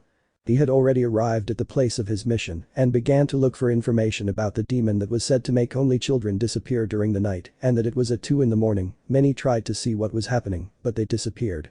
But that information, Giyuu waited until nightfall, and when it was already dark, he began searching the village to make sure. But when it was 2 in the morning, he was surprised to find that the supposed demon was taking the children into the forest. He followed him to kill him, but what he saw shocked him. It was a man who was giving children to married people who were crying. He came out of the trees when the man finished and decided to ask. Giyuu? Why are you handing those children over? He said seriously, looking at the man. Sir. It seems I've been discovered, even though you're not from around here, right? He said, looking at Giyuu. Giyuu? Answer me, he said, looking at him seriously. Sir. You see, this town is a place of slavery. The children are the ones who work, since they are kidnapped from different families in this town to work for them. That's why I'm infiltrated here to return the children to the people who stole them, he said, looking at him seriously, waiting for him to kill him. Giyuu? I see, here, he said, handing him some money. I see you work hard and don't get paid, your actions should be rewarded, he said with a smile. The man was surprised by this and was shedding tears, but behind him was a girl with jet black hair who was sleeping and had some wounds on her legs and arms. Giyuu? What happened? And where are that girl's parents? He said worriedly. Sir. Your parents died trying to protect you and left you alone. I can't take care of you. All the children are gone and this town will fall soon. But I don't have much time left. I'm in bad health and will die soon, he said sadly as he returned the money to Giyuu. Giyuu? I see, so the girl has no parents, he said sadly. Sir. Please take care of her, she needs help. Her name is Mikasa, he said before collapsing breathless, and Giyuu couldn't help but shed tears. After that he began to dig a grave and buried the body, then covered it and began to pray for him, and he carried the girl in his arms, taking her to the headquarters so that she could rest. On the way, he woke the girl up to make sure she was okay and then talked to her about how she was wearing a very dirty and torn yukata. Mikasa. Where am I? She said, frightened. Giyuu? Hello little one, how are you feeling? He said calmly, showing her a smile. Mikasa. Is it you I have to serve? She said, frightened. Giyuu? No, and you will never serve anyone again, because from now on you will be my daughter, he said, smiling as he walked with her in his arms. The little girl was crying as, in a fit of happiness, she hugged him tightly while thanking him. On the way I bought her some clothes and she looked like this. Note. I couldn't think of anyone else and decided to put Mikasa. When he arrived at headquarters, he gave his report and decided to go to the butterfly estate to have his wounds treated. It should be noted that when he arrived, some hunters looked at him somewhat strangely because he was bringing a girl, but the 3 girls who were there couldn't help but feel angry because they thought that their Giyuu-kun was unfaithful to them, so they would have a serious talk with him. Then Giyuu went into a room and waited there with Mikasa until the girls arrived. "Annie. Our Giyuu-kun, who is the girl, are they being unfaithful to us?" she said smiling with an empty gaze. "Shinobu. And if that's the case, think that you won't come out of it well," she said, smiling sinisterly. "Mitsuri. Tell us Giyuu-kun, were you unfaithful to us?" she said, smiling even more and with hearts in her eyes. "Giyuu. And no, it's not what you think, she's a girl I adopted, her name is Mikasa," he said somewhat nervously. "Mikasa? Which one of them is my mother?"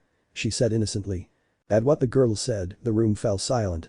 Giyuu was very thoughtful, since technically Mikasa would have 3 mothers, and the 3 girls were blushing, and Mikasa had a very kawaii face.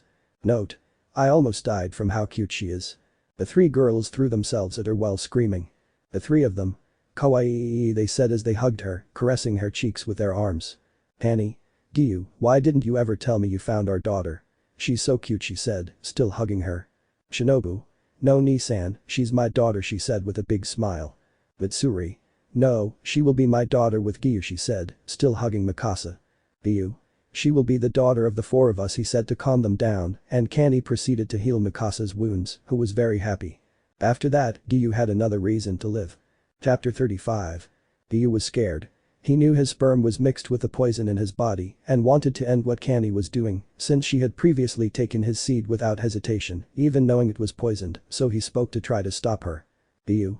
Kani, we have to stop, remember that my body is poisoned," he said scared as she looked at him with lust and a noticeable blush. "Annie. I don't care, I know you have a cure, I want us to do it so hard, and I don't care if you poison me, you'll use your cure after that," she said, very much caught up in lust, while passionately kissing Giyuu's lips, who was surprised. He didn't want to continue, but his instincts told him to, so he continued the kiss as best he could, making Kani go even deeper, inserting her tongue and fighting against Giyuu's. They continued like this for a while until the lack of air betrayed them, and they separated with a thread of saliva, looking at each other with a blush on their faces. Kani had a very large perverted side and said the following. Lemon skipped. Luckily for both of them, they had been away from Shinobu and Mitsuri with Mikasa. Chapter 37. Mitsuri was angry. She couldn't get the image of Kani releasing drops of semen from her private parts out of her mind, while Giyuu was having sex with Shinobu very wildly. She knew it was okay since they were a couple, but it bothered her that she couldn't have her turn because she saw how tired he was. But she noticed something. Giyuu's member, by pure miracle, still had energy, but not much since he was only going to be there for at least an hour, so she would use something. Lemon skip it. After that, Giyuu finished releasing his seed inside her, eliciting a loud moan from Mitsuri, who was very satisfied, so she removed Giyuu's member and spoke. Mitsuri. That was incredible, she said, panting. Giyuu. I wanted to please you, Mitsuri-chan, he said smiling, and Mitsuri, exhausted, fainted. Giyuu, who was more than tired, lifted her up princess style and took her to the room he shared with the 3 of them. He laid her down, put them in yukatas to sleep in, and put one on himself, falling asleep and being hugged by the 3 of them for the great pleasure he gave them. Chapter 39. Right now Kaijuri was seriously looking at Akaza, the upper moon 3, who was looking at her confidently, while she had one leg back, one arm extended, and a kind of snowflake with numbers underneath it. Akaza. It's a shame you don't want to be a demon, he said, quickly going after her. He struck the first blow, but Kaijuri placed her sword between them, and Akaza delivered more blows, causing them to strike her sword. He looked at her closely. He had to say she was beautiful, but he didn't care. He would only knock her unconscious so he could kill the rest. Akaza. I'll finish this quickly, he said, and with one arm he threw a punch that was deflected downwards and stopped by Kaijuri's sword, who looked at him seriously. Akaza. You are good with the sword, but I can't waste time, she said, throwing another blow with her other arm, but Kaijuri used momentum to cut off Akaza's arm, which moved away and regenerated. Akaza. Void style, she said, leaping into the air and delivering blows that created shockwaves that rippled through her. Kaijuri. Flame breathing, 4th form. Wave of burning flames, he thought, making a circular cut that created a kind of circle of flames that protected him from Akaza's attack. That's how it went. Kaijuri tried to hit Akaza in the neck to kill him, and he just played with her while hurting her a lot, but he didn't understand why it hurt him that she got hurt. Kaijuri was already badly injured and very tired, and Akaza looked at her disinterestedly, but Kaijuri said something that surprised him. Kaijuri. I don't understand how you use that power to kill when we should be helping everyone however we can, he said, looking at Akaza who was standing still. Akaza was remembering something. Those same words had been said to him by a girl, not in his demon days, but in his human days. He was remembering that girl and her father who always helped him, who taught him how to fight and feel good. Akaza. Why does she look so much like her? He thought, somewhat surprised. While he no longer wanted to fight, little by little the memories returned, but he saw that the sun was rising, so making his decision he ran away from there to escape the sun, and the others were surprised by his sudden escape, but they didn't take it seriously, now they had to take the flame pillar to heal. Meanwhile, at headquarters. We find ourselves at the butterfly farm, where Giyuu was helping Kani, Shinobu, and Mitsuri walk because they were having difficulty walking. Kani. You went too far, she said, blushing. Shinobu. And too much, she said with a vein throbbing in her head. Mitsuri. You were very strong, she said with a pout. Giyuu was sweating because they had asked for so much, and he had just given them what they wanted. Giyuu. But it was you who asked for that, even you, Kani started it all, and you followed suit, he said with a slight blush. The three girls were very red, practically smoking from their ears with embarrassment, and decided not to continue with it, but then Aoi and Kanao arrived along with Mikasa, who had a curious face, and Aoi had a vein throbbing. Kani. What about Aoi-chan and Mikasa-chan, she said calmly, standing up leaning on Giyuu. Mikasa. It's just that last night I heard too much applause and some strange noises, I could barely hear them, she said innocently, and the four of them were pale. Shinobu. Me, Mikasa-chan, were we? She said nervously while trying to think of something. Mitsuri. We were playing something, she said nervously. Mikasa. And what were they playing that made those noises? She said, intrigued as Aoi's vein grew a little and Kanao was somewhat serious. Giyuu. Mitsuri and Kani were jumping on the bed and Shinobu was clapping and playing along. It's not very important, he said, smiling normally while Mikasa started thinking and told herself that it made sense. Mikasa. And why didn't they let me jump on my bed? She said with a pout. Giyuu. When you turn 18 you'll understand, he said more calmly. When she said that, Mikasa still had a pout on her face and Aoi was calmer. The three girls who were still standing, leaning on Giyuu, smiled at her help, but then news arrived. Crow. Caw, pillar of the flame is hurt, help her, she is in the butterfly gynecology on a stretcher, caw, said the crow, and the hunters went as best they could to Kaijuri's room. Back in the room, Kani and Shinobu began to heal Kaijuri, who was badly injured, while the others were worried about her. But elsewhere, Akaza, after speaking with Muzan, was seriously thinking, because he couldn't stop thinking about Kaijuri. She reminded him of someone. He felt a sensation in his chest that hadn't been there for many years, but for the moment he didn't care. He had to do his duties as an upper moon. Akaza. You're interesting, Kaijuri Rengoku, I've never felt lonely with anyone, and you're the first, he said, while not noticing a smile on his face. Now at the butterfly estate, Kaijuri was resting, as were three girls who were sitting in chairs to rest their hips. Giyuu. Now I admit I went too far, he said apologetically while kneeling and saying sorry. Kani. Okay Giyuu-kun, but believe us, you won't be rid of us forever, she said mischievously. Shinobu. Soon you'll have to please us for longer than before, she said, still with a mischievous and lustful look. Mitsuri. And I want you to be tougher that day, she said mischievously with a smile. Giyuu swallowed hard at what was said, although he had some doubts. Giyuu. Hey girls, can I ask you something? He asked seriously. Kani. What's it about? She said curiously. Giyuu. I'm not feeling the poison in my body, or rather, I don't feel much, he said curiously. After hearing this, Kani, Shinobu, and Mitsuri were thinking things over, and after a while, they noticed something that brought a very perverted smile to their faces. Shinobu. Fufu Giyuu-kun, it seems your blood isn't the only thing poisonous, but your seed is too, she said pervertedly. Mitsuri. That's why we drained the poison from you with every run that filled us, so that you don't have any poison left, she said, smiling along with the others. The three of them. You'll have to do a treatment with us, it will be tiring, but it will get rid of the poison, they said, smiling a lot and with a lustful look. Chapter 41. Giyuu was returning from his mission, but we won't focus on him at that moment, but on Kani and Mitsuri who were kissing Sanemi and Iguro, but why? Wasn't it that they loved Giyuu? Was it all a lie on their part? Well, that will be answered with this. Flashback. When Giyuu had left on his mission, the three girls separated. Shinobu went to the butterfly estate to make some poisons, while Kani and Mitsuri went off to talk, feeling a bit sad since Giyuu had to go on missions on their days off. But they knew that a demon slayer's job was busy, so they were talking peacefully until the people they hated most, Sanemi and Iguro, appeared. Sanemi.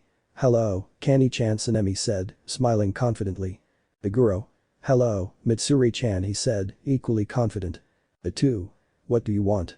They said, giving the two of them a cold look. Tsunemi. Look, you damn girl, don't talk to me like that. You're going to leave that bastard and come back to me, he said angrily, and Iguro said the same. Hanny. Never. We love Giyuu. She said angrily. Tsunemi. Look, if you don't break up with him, Iguro and I will go and kill him myself, and if we can't kill him, you'll be the ones in danger, he said, so that he and Iguro were behind them with their swords at their necks, making them somewhat frightened. Without further ado, they had to accept having to break up with Giyuu with all the pain in their hearts. Shinobu was a different case since Tsunemi and Iguro didn't care if she wanted to stay with him. They only wanted those two. End of flashback. That brings us to the present where Kanae and Mitsuri were with their ex-partners, or rather, partners, kissing, but Shinobu happened to be passing by and saw them. Shinobu. Nissan, Mitsuri, what on earth are you doing with those two? She yelled angrily upon seeing them cheating on Giyuu. Then the partners broke the kiss, which Tsunemi and Iguro enjoyed, but Kanae and Mitsuri were disgusted inside. Hanny. It's nothing, Shinobu, we're just with the ones we love, she said, wanting to cry but unable to, only forcing a smile. Mitsuri nodded, also forcing a smile. Shinobu. How could you do this to Giyuu? She said angrily. Mitsuri. We never loved Giyuu, it was just a fling, also because we didn't want to be alone due to the misunderstanding between them and us, she said, smiling but crying inside. Shinobu. I'll tell Giyuu when he gets here, she said angrily. There's no need, Shinobu said, a voice they all recognized, and Kanae and Mitsuri were frightened. Annie. Mitsuri. Giyuu-kun, they thought, wanting to go and hug him, but they couldn't because the two of them were threatening them. Shinobu. Giyuu-kun, listen to everything, she said sadly. Giyuu. Yes, Shinobu, and I'm glad that at least you love me, he said with a somewhat sad smile. Tsunemi. Ha, you bastard, you thought they loved you, he said confidently. Giyuu. To be honest, I did think so, but what can I do? They're with you now, and I'm happy about that, he said with a smile. Iguro. You damn rat, what do you mean? Were you just playing with them? He said angrily, and the three of them wondered the same thing. Giyuu. No, I did give them my heart, but I'm nobody to force them to be with me. They're free to have feelings for others, and I would never hold a grudge against them, he said smiling as he left with a very happy Shinobu. Hanny and Mitsuri were now even more in love with Giyuu. He would never hold a grudge against them and let them be free to choose whatever they wanted. They wanted to cry. Hanny. Mitsuri. Forgive us, Giyuu-kun, they thought as a tear rolled down their faces. What they didn't know was that Yuzui, the sound pillar, along with Jayame, had listened to everything from their hiding places, from Tsunemi and Iguro's threat to how Giyuu let them go free. Yuzui. Damn you, I swear I'll get revenge on you for doing this to my little brother, he thought angrily as he sent his crow to tell the others what happened and to make sure they didn't think badly of Kanae and Mitsuri. A week passed after that, during which the pillars noticed Giyuu seemed somewhat sad but normal. This worried them because they knew Giyuu was the type of person who hid his pain so that others would be okay. Meanwhile, the two girls wanted to kill Tsunemi and Iguro for separating them from the one they loved, but it would all end that day. Tsunemi and Iguro had a mission together, so neither of them could keep an eye on the girls, but they thought they had already forgotten about Giyuu. How wrong they were. No sooner had they left than the girls went to the water estate where Giyuu lived with Mikasa, and Shinobu visited him to be with him. When they arrived, they saw Giyuu playing with Mikasa, who had a smile on her face. Shinobu was also there, resting her head on Giyuu's shoulder. Without thinking, they knocked on the door. Giyuu? Someone's knocking. I'll go check on Shinobu and Mikasa, he said calmly. Shinobu. Okay, Giyuu-kun, she said, smiling as she placed the sleeping Mikasa in her arms. Giyuu reached the door and opened it, but he couldn't do anything as he was suddenly pushed to the ground, and Kanae and Mitsuri were on top of him. Shinobu, hearing the noise, went to see what was happening, and what she saw angered her, but she heard the following. Hanny. Mitsuri. Sorry, they said, crying for having let themselves be manipulated, knowing that Giyuu and the other pillars could help them. Giyuu was impressed, as was Shinobu, who was holding a sleeping Mikasa in her arms. Giyuu. First, calm down, and let's talk about what he couldn't finish as his lips were silenced by a kiss from Kanae, showing the love she had for him and her regret, and then Mitsuri showed the same. When they separated, Giyuu stood up, annoyed, while looking at them somewhat angrily. Giyuu. That wasn't right. You have partners, and I have mine. That's wrong, he said somewhat angrily. Hanny.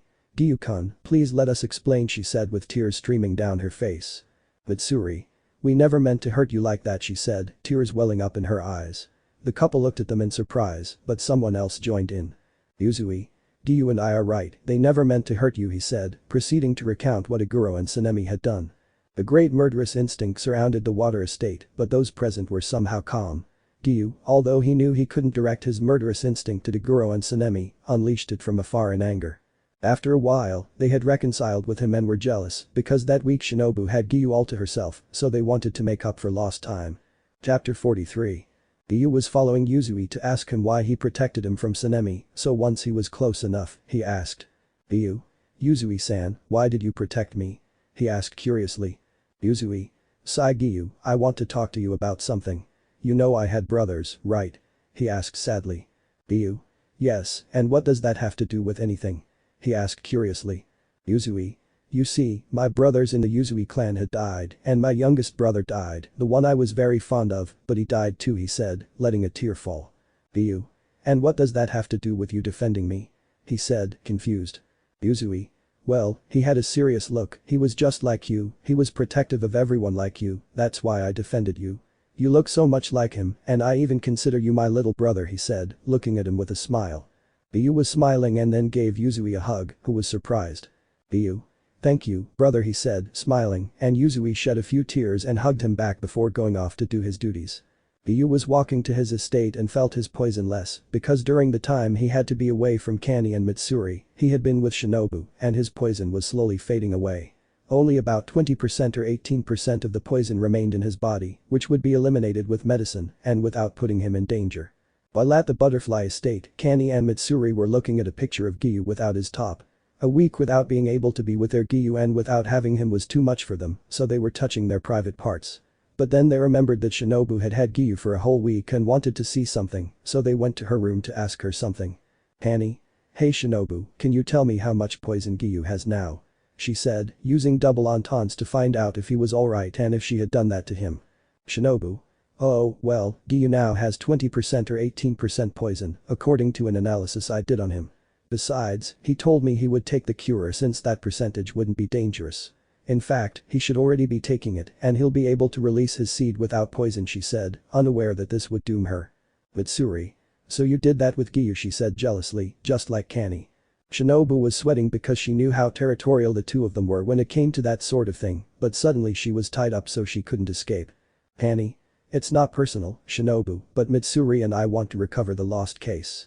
You've had your turn for a long time now, it's our turn, but tell us how many times you did it this week, she said seriously. Mitsuri. And the truth, Shinobu-chan, she said equally seriously. Shinobu. 4 days, 5 or 6 rounds each of the days we did that, she said blushing, remembering how she and Giyuu had it wildly, and without realizing it, she had a lustful look. Kanae. Well then, Giyuu will have to go very hard on us, she said, and then she and Mitsuri disappeared and went to Giyuu's estate.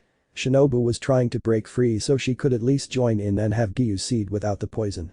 On the way, Mitsuri and Kanae couldn't help but fantasize about how Giyuu would act with them, but remembering that Giyuu probably didn't have any poison left, they wouldn't have to take the medicine anymore and could possibly get pregnant by him. Kanae. Mitsuri. Just wait for us, Giyuu-kun, you better be tough, they thought pervertedly. Meanwhile, Giyuu was at his estate, now completely free of poison, since the cure acted very quickly because there wasn't much poison left.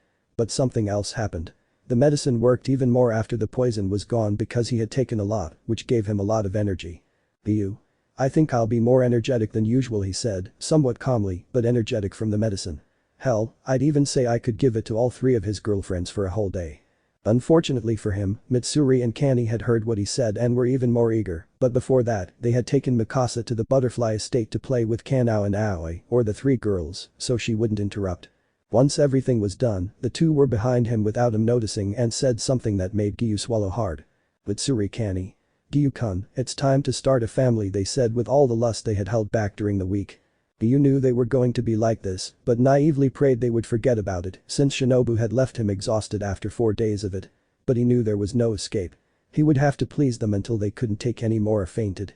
But he was wondering what they meant by family. Giyuu. What do you mean by family? He asked curiously. Mitsuri. We already know you can ejaculate without poison. We want you to come inside us so we can finally bear the Tomioka name, she said lustfully. Then the 2 of them pulled him and threw him onto the bed in the room they shared. Without wasting any time, they closed the door and took off their clothes, revealing that their private parts were dripping from how desperate they were. Lemon skipped. Then Giyuu stood up, still with her inside him, and cornered her against the wall to thrust deeper into her. She moaned with pleasure as she kissed Giyuu. Shinobu. Ah, Giyuu, release your seed quickly, she said while moaning with pleasure. Giyuu.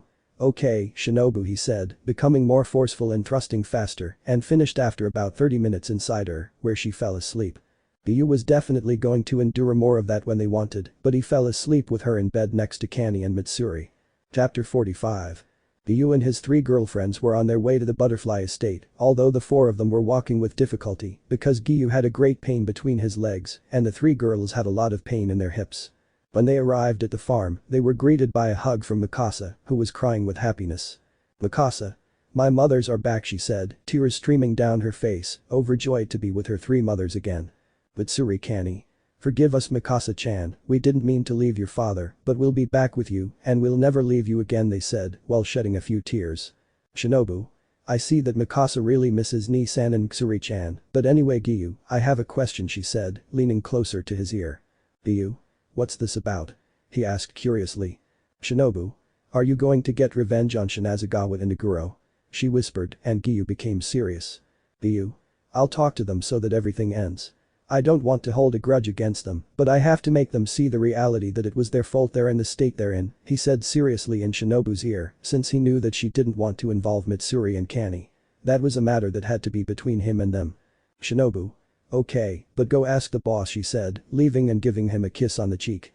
After that, Giyuu went to the master's farm to ask permission to go to the place where Sanemi and Iguro were locked up.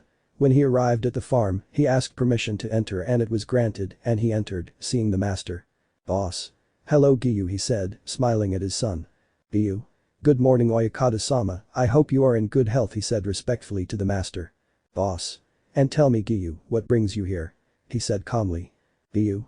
I want to ask permission to go where they have Shinazagawa and Iguro locked up, he said seriously. Boss. Are you sure? You know what they did, right?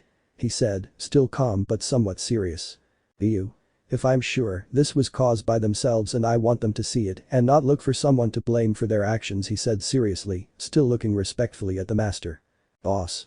Okay Giyuu, you have permission, he said, so that he could go.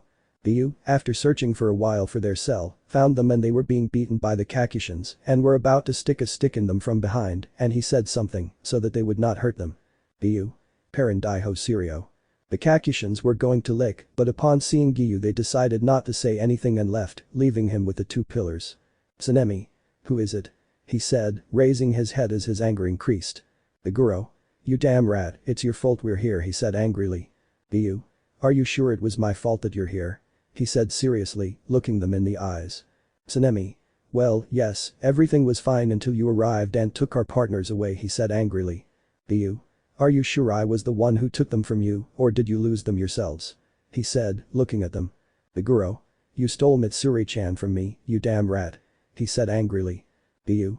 As far as I know, you guys deceived them, right? He said, looking at them and seeing that they remained silent. Giyuu. Now answer, did I take them from you? He said seriously. Iguro. If you stole them, we could have fixed it, but you saw your chance and took them, he said in an almost shouting voice. Giyuu. As far as I know, I only saw them at the entrance of the red light district while I was returning from a mission. They were crying, and I just comforted them as best I could so they wouldn't feel bad. I never intended to be with them at that time, he said seriously, looking at them. Sanemi. You're lying, you're probably just saying that to get away with it, he said angrily. Giyuu. Shinazagawa, you treated Kani badly, you even tried to force her to have sex without her feeling ready, and you almost hit her. Tell me, do you think that even after cheating on her, she would have forgiven you? He said seriously. Sanemi didn't know what to answer, even though he didn't want to. Giyuu was right. Kani might forgive him, but they wouldn't be anything anymore, just barely friends. But then Iguro spoke. Iguro. You damn rat, don't say that, maybe he treats her badly, but I was protecting her, he said angrily. Giyuu. Tell me, is protecting her not letting her hang out with her friends? Is protecting her hitting her just for not listening to you once? That's not protecting her, that's a toxic relationship, he said seriously. The pillars were silent at his words, they didn't know how to respond. Giyuu was right, but. Sanemi. You're probably lying too, since you probably used them, he said angrily. Giyuu. I'll tell you something, Shinazagawa, I was never going to be in a relationship before because I was poisoning myself. How did you expect me to be with them while I was poisoned? Now I don't have the poison anymore because of them, but before I had no interest in being with them. It was just a coincidence that I found them and helped them, he said seriously, looking at them. Iguro. So you only used them, he said, already on the verge of tears. Giyuu. No, I do love them, they helped me a lot and I came to experience those feelings because of them, now think carefully, is it your fault that all this happened? He said seriously before leaving without letting the Kakushins who were going to torture them in. Chapter 47. Yuzui and Takedo were seriously staring at the two most depressing pillars for mistreating another for no reason. They were going to torture them like never before until they learned to respect others. Yuzui. My eccentric fellow pillars, today you will learn your lesson in respecting others, he said with a gloomy look. Takedo. You'll regret treating Nae-san badly, he said seriously, looking at them. Tsunemi. Hurry up with your shit, he said dejectedly, Giyuu's words still echoing in his head. Iguro. Just finish quickly, he said without looking at them, remembering how he got there and the moments he spent with Mitsuri. Yuzui. Well, let's begin, he said while cracking his knuckles. Yuzui first took out a stick and a whip, giving the whip to Michiro, who was behind Iguro who had his back uncovered. Takedo. This is for bothering Nae-san, he said, giving Iguro a very strong whip across the back. Iguro. A moan of pain. Takedo. This is for destroying the tomb of his sister and friend, he said, since he knew from sources that he and Tsunemi had broken the tombs. Iguro. Aya, he groaned in pain. Takedo. And this is for threatening Kocho and Kanroji, he said, giving him a very strong whip across the back that caused a great echo, and Iguro was about to fall unconscious. Meanwhile, the stick that Yuzui had was broken because from hitting Tsunemi on the back so much it broke, sticking splinters into his back. Yuzui. Oh no, we're not finished, he said angrily as he bent down and knelt, grabbing one of Tsunemi's fingers. Tsunemi. What will you do to me? He said, already very exhausted. Yuzui. Tell me, what is 1007? He said, smiling somewhat eerily. Tsunemi. No respawn, he didn't finish speaking because Yuzui broke his finger. Tsunemi. Aya, he finished screaming as Yuzui punched him in the stomach, knocking him unconscious. Iguro, who also had a broken finger, fainted. The two pillars, now satisfied, left, but not before telling the Kakushins to heal them without doing anything to them, as otherwise they could die. But now we focus on the butterfly estate where Giyuu had already placed a towel on Mikasa to bathe her alongside her mother's. They waited a while until Mikasa asked. Mikasa. Hey dad, I have a question, she said, looking at Giyuu. Giyuu. What's wrong, Mikasa? He said, smiling at her. Mikasa. What kind of mission did Mom Kani and Mom Mitsuri have that kept them away for a week? She said innocently, and Giyuu was somewhat nervous. Giyuu. Well, Kani and Mitsuri had to leave to look after a village until it was safe, that's why they were delayed on the mission, he said more calmly. Mikasa. Ah, I understand now. By the way, can I have a brother and a sister? She asked, not knowing how babies were made. Giyuu was red-faced thinking about what he would have to do to give Mikasa siblings, but unfortunately for him, the three girls came in and heard everything. Kani. Ara Mikasa-chan, don't worry, we'll make sure Giyuu can give you siblings, she said as the three girls looked mischievously at Giyuu. Giyuu said nothing and just turned his gaze away, blushing. Then the five of them entered the tub, which was surprisingly large for them. Kani sat on Giyuu's lap with a smile, and Shinobu and Mitsuri were jealous of Kani sitting there. Shinobu. It's not fair, he took advantage, she thought angrily. Mitsuri. She'll be left with Giyuu's feeling, how envious, she thought angrily. Then Mitsuri, along with Shinobu, Kani, and Giyuu, were washing Mikasa, who was smiling and laughing from time to time as it tickled her a little, although Kani stepped back to feel Giyuu's member a little, which, although he tried not to have his member erect, it was impossible for him. Giyuu's member was so erect that it touched Kani's rear end, and she managed not to let out a moan. But what Giyuu didn't know was that Shinobu, Mitsuri, and Kani were holding back too much to do that. They wanted to feel Giyuu's member, but Mikasa was in front of them. Once they had finished bathing, Aoi and Kanao took Mikasa to get dressed because Mikasa was like their little sister. They loved her so much that they said this to each other in their minds. Kanao Aoi. She's so little, we have to take care of her, they thought while they were looking for something to put on Mikasa. While in the bathroom, Giyuu was nervous because he noticed the mischievous looks the three girls were giving him. Giyuu. Gee girls, what's wrong? He said nervously. Shinobu. Giyuu-kun, didn't you hear that Mikasa wanted siblings? She said, approaching him. Mitsuri. And I think it would be good to start the process now, don't you think? She said, standing close to him. Hani. Besides, your little friend is ready, she said while still feeling Giyuu's member touching her. Giyuu was very nervous because they had just reconciled and had done that not long ago, so he would be very tired, although what they said surprised him. Hani. Although you still need to rest, we didn't do it for long, and we know you're tired, she said, pulling away. Shinobu. Although that doesn't mean we don't want something in return, she said, quickly giving him a kiss on the lips. Hani and Mitsuri kissed Giyuu's neck. This was a side they only showed to Giyuu. The three girls were perverts in every sense, but they didn't show it until they felt true love, which would be Giyuu's. Each one having taken her turn kissing Giyuu, they left marks on his neck, indicating that he belonged only to them. Giyuu knew that they trusted him, they just wanted to make that clear. After finishing their baths, they each went their separate ways, and Giyuu went to rest, since he still hadn't recovered from their recent encounter. Chapter 49. Previously, Giyuu had heard that Ye had joined the Demon Hunter organization and said something that surprised the others. Giyuu? Ye, are you going to resign from the organization? He said almost in a shout, scaring those who heard that. Annie, Shinobu and Mitsuri were surprised by Giyuu's tone. He was always calm, serious on occasion, but only kind to them and others he cared about, and seeing him with that tone directed at someone he considered his sister surprised them. Yay. But because Giyuu he said something scared and Aoi, Kanae, Mikasa and the three lawless of the butterfly farm saw him hiding. Giyuu? You're not going to be a hunter, period he said, storming out of the room, but his three girlfriends followed him to see what was wrong. Along the way, Kanae and Shinobu were angry at Giyuu's attitude upon hearing the news that Ye was a hunter, but Mitsuri was nervous. She didn't like arguing with anyone.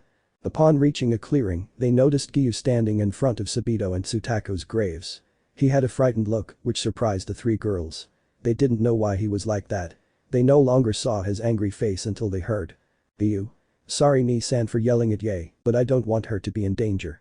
I know it's hypocritical to say that when Kanae, Shinobu and Mitsuri are also taking risks he said, bursting into tears, surprising his three girlfriends. Giyuu? But I don't want to lose her too. I live with the constant fear that they will die. I always pray that they will return alive.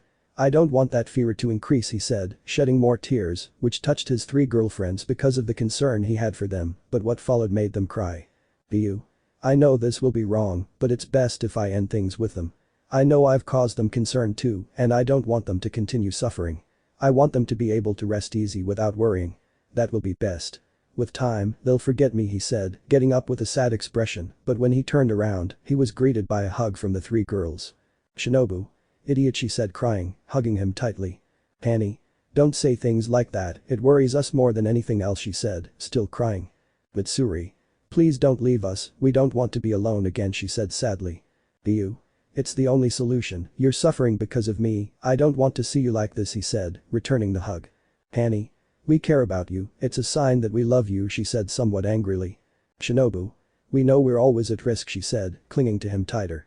Mitsuri? But during that time we don't want to be alone, we want to spend every last minute with you she said, looking at him and seeing his surprise. Giyuu? Sorry he said crying about it and they comforted him a little, at least they knew that he loved them and that he was only worried about Ye.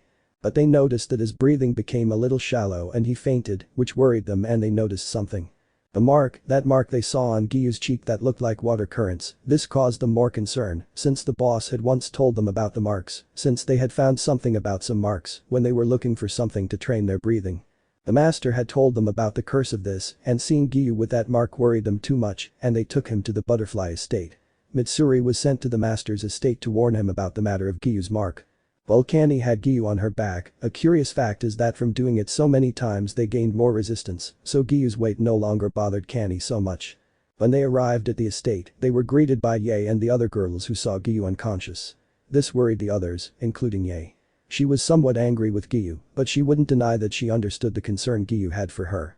All the time that Kanae and Shinobu spent trying to help Giyuu, they knew that this curse would kill him at 25 years old, they only had 4 years to find an almost non-existent cure for that disease, at the moment he was only unconscious without being sick, but they took blood to investigate if there was a change. While the owner on his farm was worried about his child, the owner considered all his children, and knowing that one could die in 4 years worried him. He just hoped they would find a cure for it. Back at the butterfly estate, Kanae and Shinobu were analyzing Giyuu's blood, hoping to find a change that would lead to a cure, but they saw nothing, until Tanjiro appeared. Tanjiro? Shinobu-sama and Kanae-sama, what happened to Tomioka-san? He said worriedly. Kanae? He's dying, he had the hunter's mark, and he's dying little by little she said worriedly. Tanjiro? But isn't there a cure? He said, worried about the one who protected his sister and him. Shinobu? That's what we tried to find, but we didn't find anything she said, frustrated. Tanjiro? Wait a minute, I think someone can help, she's a demon doctor named Tomeo he said with some hope. Annie Shinobu? Where is that girl they said seriously, and Tanjiro told them where she was and they sent a crow to the master to warn about it. All that was left was to wait. Chapter 51. Some time had passed since Tanjiro sent the letter to Tomeo asking her to find a cure for Giyuu, and today was the day. Tomeo did not object, although the master had to accept this, as did the other pillars. Iguro and Tsunemi were no longer imprisoned and opposed the decision, saying that if Giyuu was unable to fight, it was a waste of time for him to remain in the Demon Slayer Corps. Of course, the master did not accept the idea of Giyuu leaving the hunters, opposing both pillars who were very furious about it, but they would never deny the master. Right now Giyuu was at the butterfly estate, it was night, and the demon Tomeo was in front of him looking at him seriously. Well, the simp, I mean Yushiro, was very serious looking at Giyuu, and Giyuu's girlfriends didn't want to leave Giyuu alone with Tomeo. They trusted Giyuu, but they still weren't going to let another girl get close to him. Giyuu? You're the demon Tomeo, aren't you? He said seriously, looking at Tomeo, who responded with the same seriousness. Tomeo. That's right, she said seriously, looking at Giyuu. Those presents swore there was going to be a fight, but then they saw both of them acting normally. Giyuu? It's a taste, Tomeo-san, he said quietly. Tomeo? It's a pleasure as well. I was notified that it's because of the hunter's mark that you're in bad shape, right? He said normally, looking at Giyuu, who nodded. Tomeo? I had a similar case. I've been alive so long that I know that mark kills you at 25 years old. I need to do some tests, just blood tests, so show me your arm to take some blood, she said, while taking out a needle that had a tube to collect the blood. Giyuu showed his arm, and Tomeo stuck the needle in to draw blood, and when that small tube was full, Tomeo removed the needle. Tomeo?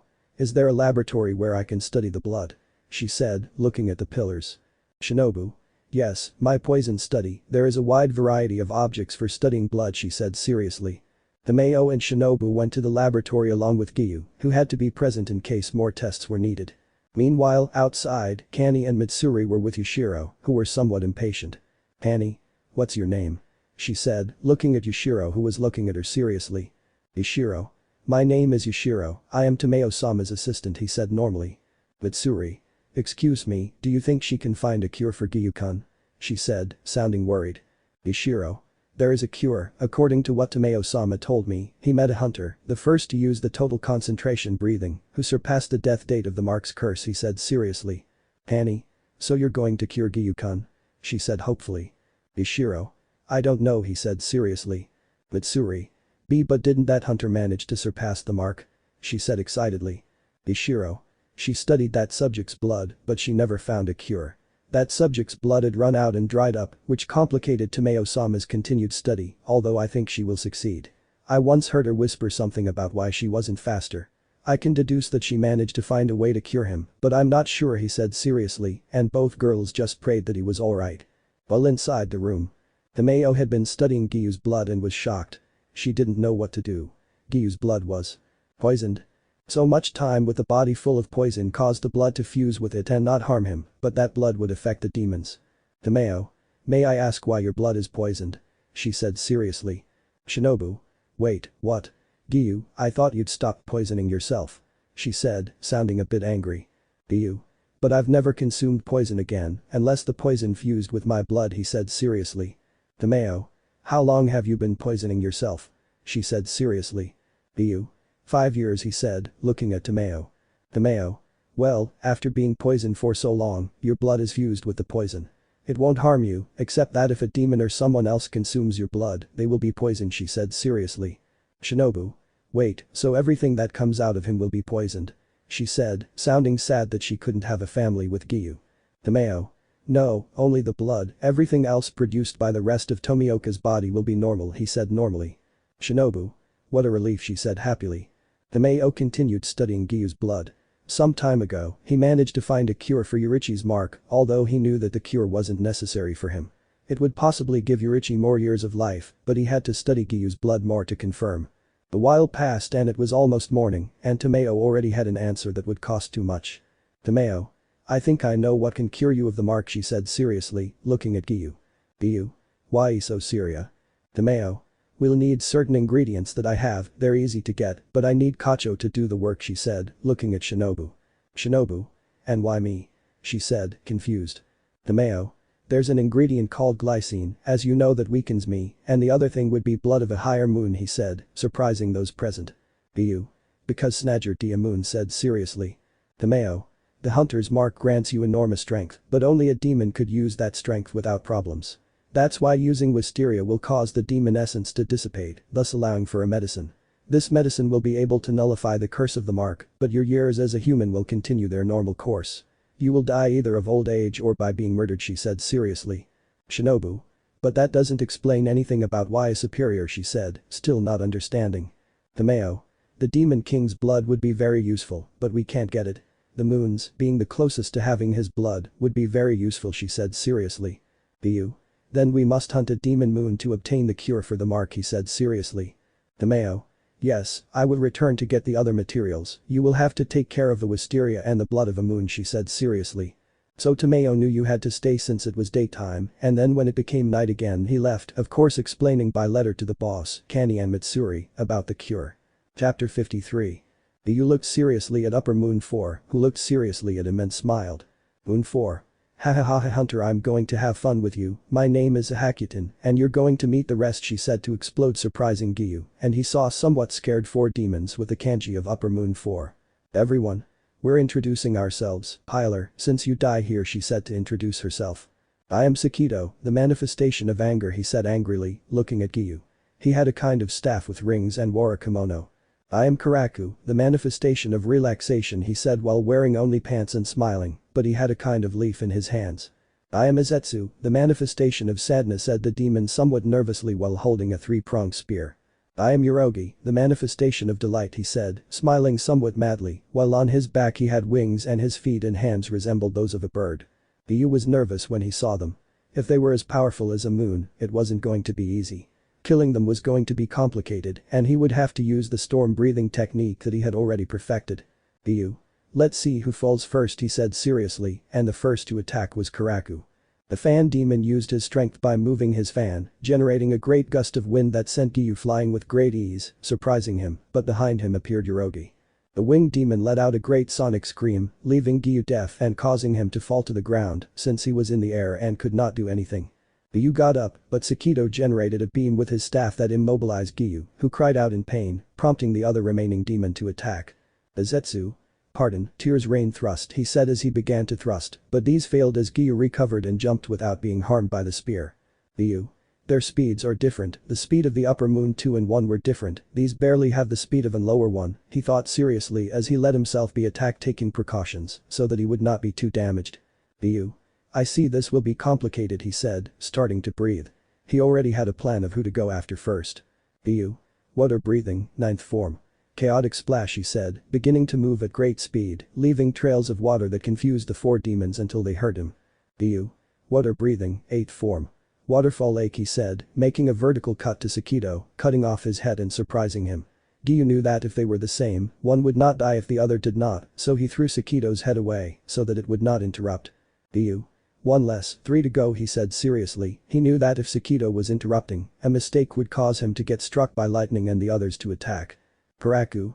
You bastard, you will die, he said, ready to wave his fan, but Giyuu acted faster, standing in front of him. Giyuu. 5th form. Rain after the drought, he said, making a cut that Karaku didn't feel, and as before, Giyuu threw his head far away. Giyuu. Only 2 left, he said seriously, but he had to block Izetsu's spear with his katana, which, due to its strength, made Giyuu retreat, who grunted a little. Yurogi angrily let out a shout with the intention of making his ears hurt so he could kill him, but Giyuu quickly jumped up and stood now in front of the bird demon. Giyuu. 7th form. Piercing raindrops, he said, stabbing the demon's neck, who spat blood and fell to the ground with Giyuu on top of him, cutting off his head and throwing it far away again. Giyuu. Only you remain, he said seriously as the demon attacked again. Izetsu. Thrust of rain of tears, he said, launching a series of thrusts at great speed that Giyuu blocked with some difficulty due to the demon's speed, but he breathed. Giyuu. 3rd form. Dance of the currents, he said, swinging his sword and simulating the currents, cutting Izetsu's arm and head. Giyuu. It was easier than I thought, he said seriously, looking around, waiting for them to make up their minds, but no, the demons went back to being as if nothing had happened.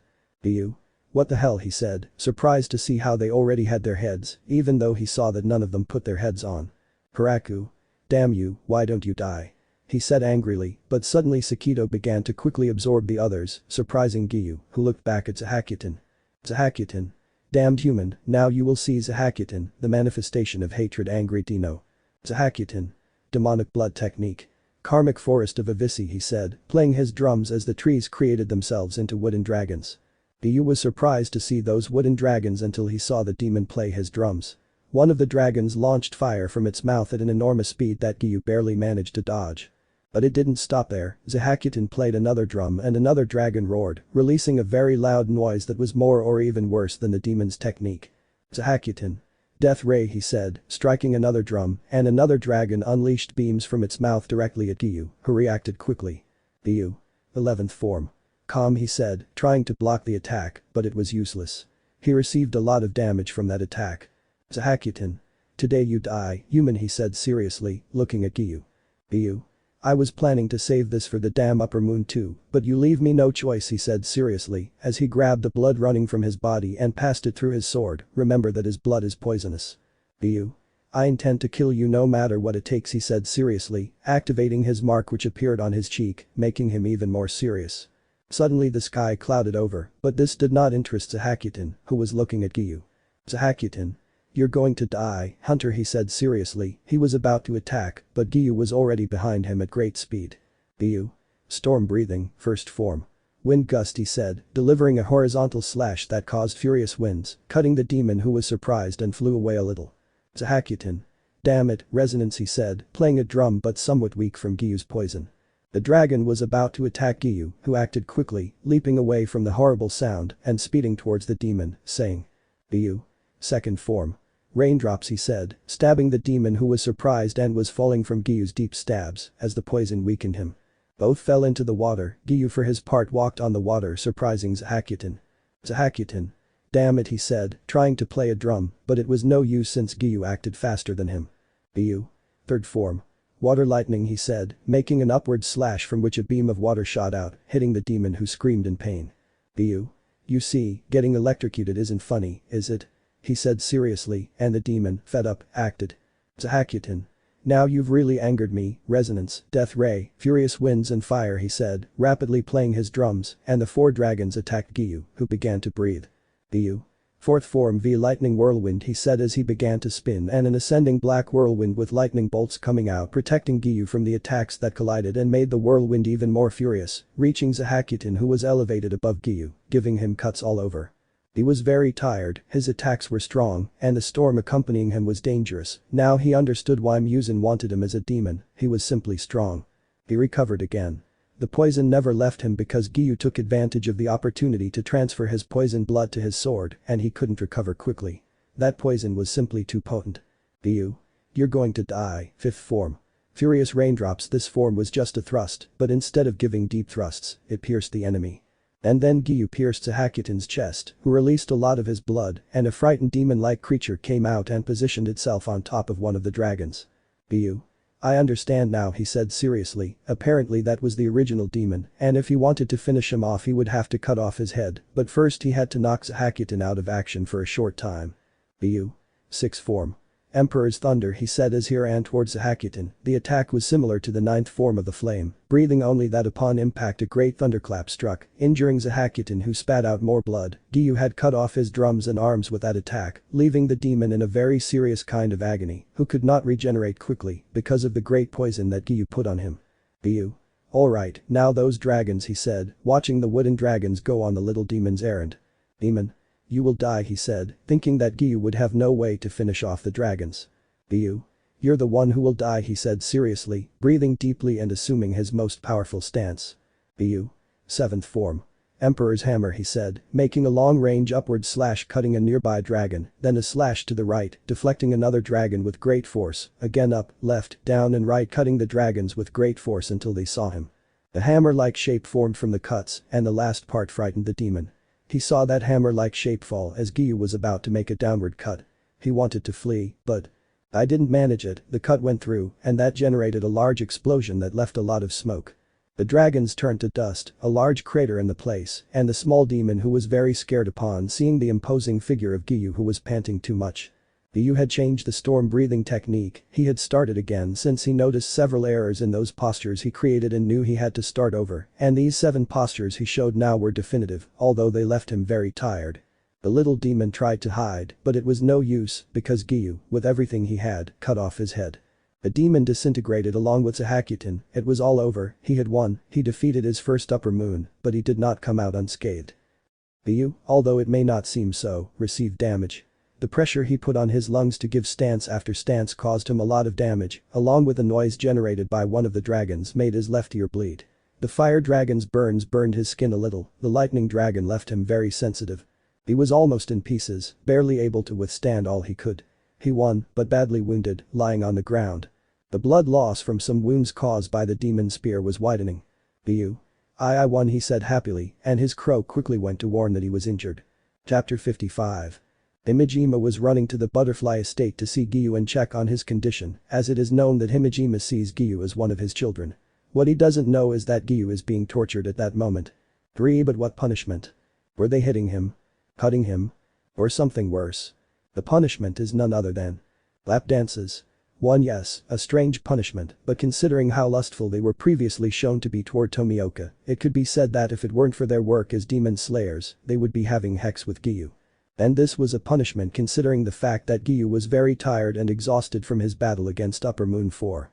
Right now, the one on top of Giyuu without the lower part of her uniform is Kanae, who had Tomioka's erect member inside her while she was moving up and down, letting out moans of pleasure, although for Tomioka they were different, as he let out gasps and the occasional groan of pain, due to the rough lap dances she was giving. Meanwhile, the other two were jealous to see Kanae having Giyuu all to herself for that punishment. Lemon skipped. Giyuu was very exhausted and couldn't feel his hips due to the strong lap dances each of them had given him, each one rougher than the last. Giyuu. And I was supposed to be resting, he said, gasping heavily. Chapter 57. After Michiro's birthday party everything was normal for a while, but although some didn't like it, Tsunemi and Iguro had to be released. At first, they wanted to go and talk to Kanae and Mitsuri about what had happened, and the truth is they were still stuck on that stupid idea of trying to get Kocho and Kanroji's forgiveness and become a happy couple again. It's a shame they weren't going to accept them again because they were quite furious with them. Although right now we are focusing on the estate of Mitsuri Kanroji, the love pillar, who was lying on top of Tomioka. Yes, lying down, but with very little clothing at that moment because it was a way that Kanroji liked to be with Tomioka.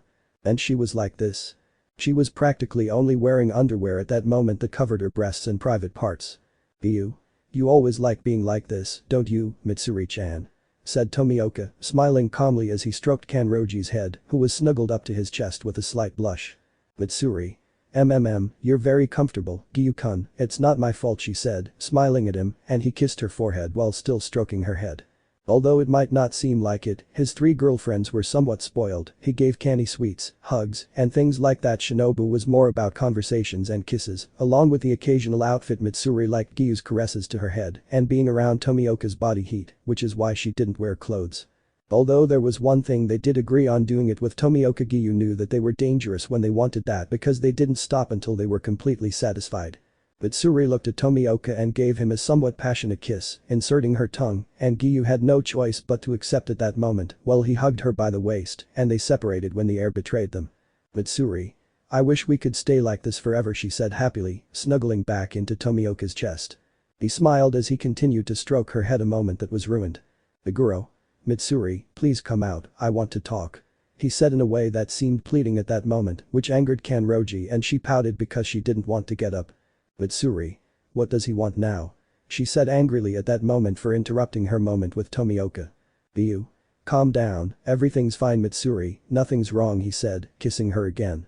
She calmed down, stood up, and covered herself with a bit of her hunter's outfit, but Giyuu put his haori over her, so nothing would be visible despite everything. Tomioka was somewhat jealous and didn't like it when people looked at his girlfriends with lust, which is why he covered Mitsuri.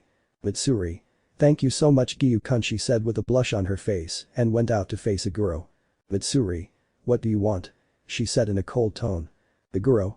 Please, Mitsuri, leave that rat-faced girl and come back to me, I swear things will change, I promise you, he said in a pleading manner at that moment, but angry to see how she had Tomioka's haori. Mitsuri. Stop calling him that, he never did anything to you and always respected you, I regret wasting part of my life with you, but I'm only grateful because if it weren't for you, I would never have been with the one I truly love, the one who respects, loves, and appreciates me, and whom I want as my husband, so that's all I'm grateful for, and get out, she said, slamming the door shut without letting him speak again, and he left, very angry at that moment. When she calmed down, she felt a hug from behind and blushed. Giyuu. I love you, Mitsuri, said Tomioka with a smile, making Kanroji blush and cover her face. Mitsuri. I love you too, she said nervously at that moment because of what had slipped out of her mouth. Giyuu. Thank you for being with me, just like the others, he said, kissing her cheeks, which made her blush, but she smiled. Mitsuri. You're welcome, Giyuu-kun. I'm more grateful for helping Kanae and me during those difficult times when we were hurting, she said, turning around and hugging him. Giyuu. You're welcome, Mitsuri, he said smiling, stroking her head, but she. Mitsuri. Let's go back to what we were doing before, she said smiling as she took off her clothes and he carried her to the futon where they were back in the same mode. Right now at the butterfly estate were Kanae and Shinobu, who were exhausted at that moment due to the injuries they had sustained and wanted to go after Giyuu. It's a shame that Shinazagawa went and tried again to get back together with Kanae. Let me know in the comments below if you guys want the next part. Also check out my other video that has been shown and left. Thank you for watching. If you enjoyed this video please like and share this video. And have a fantastic day. Bye.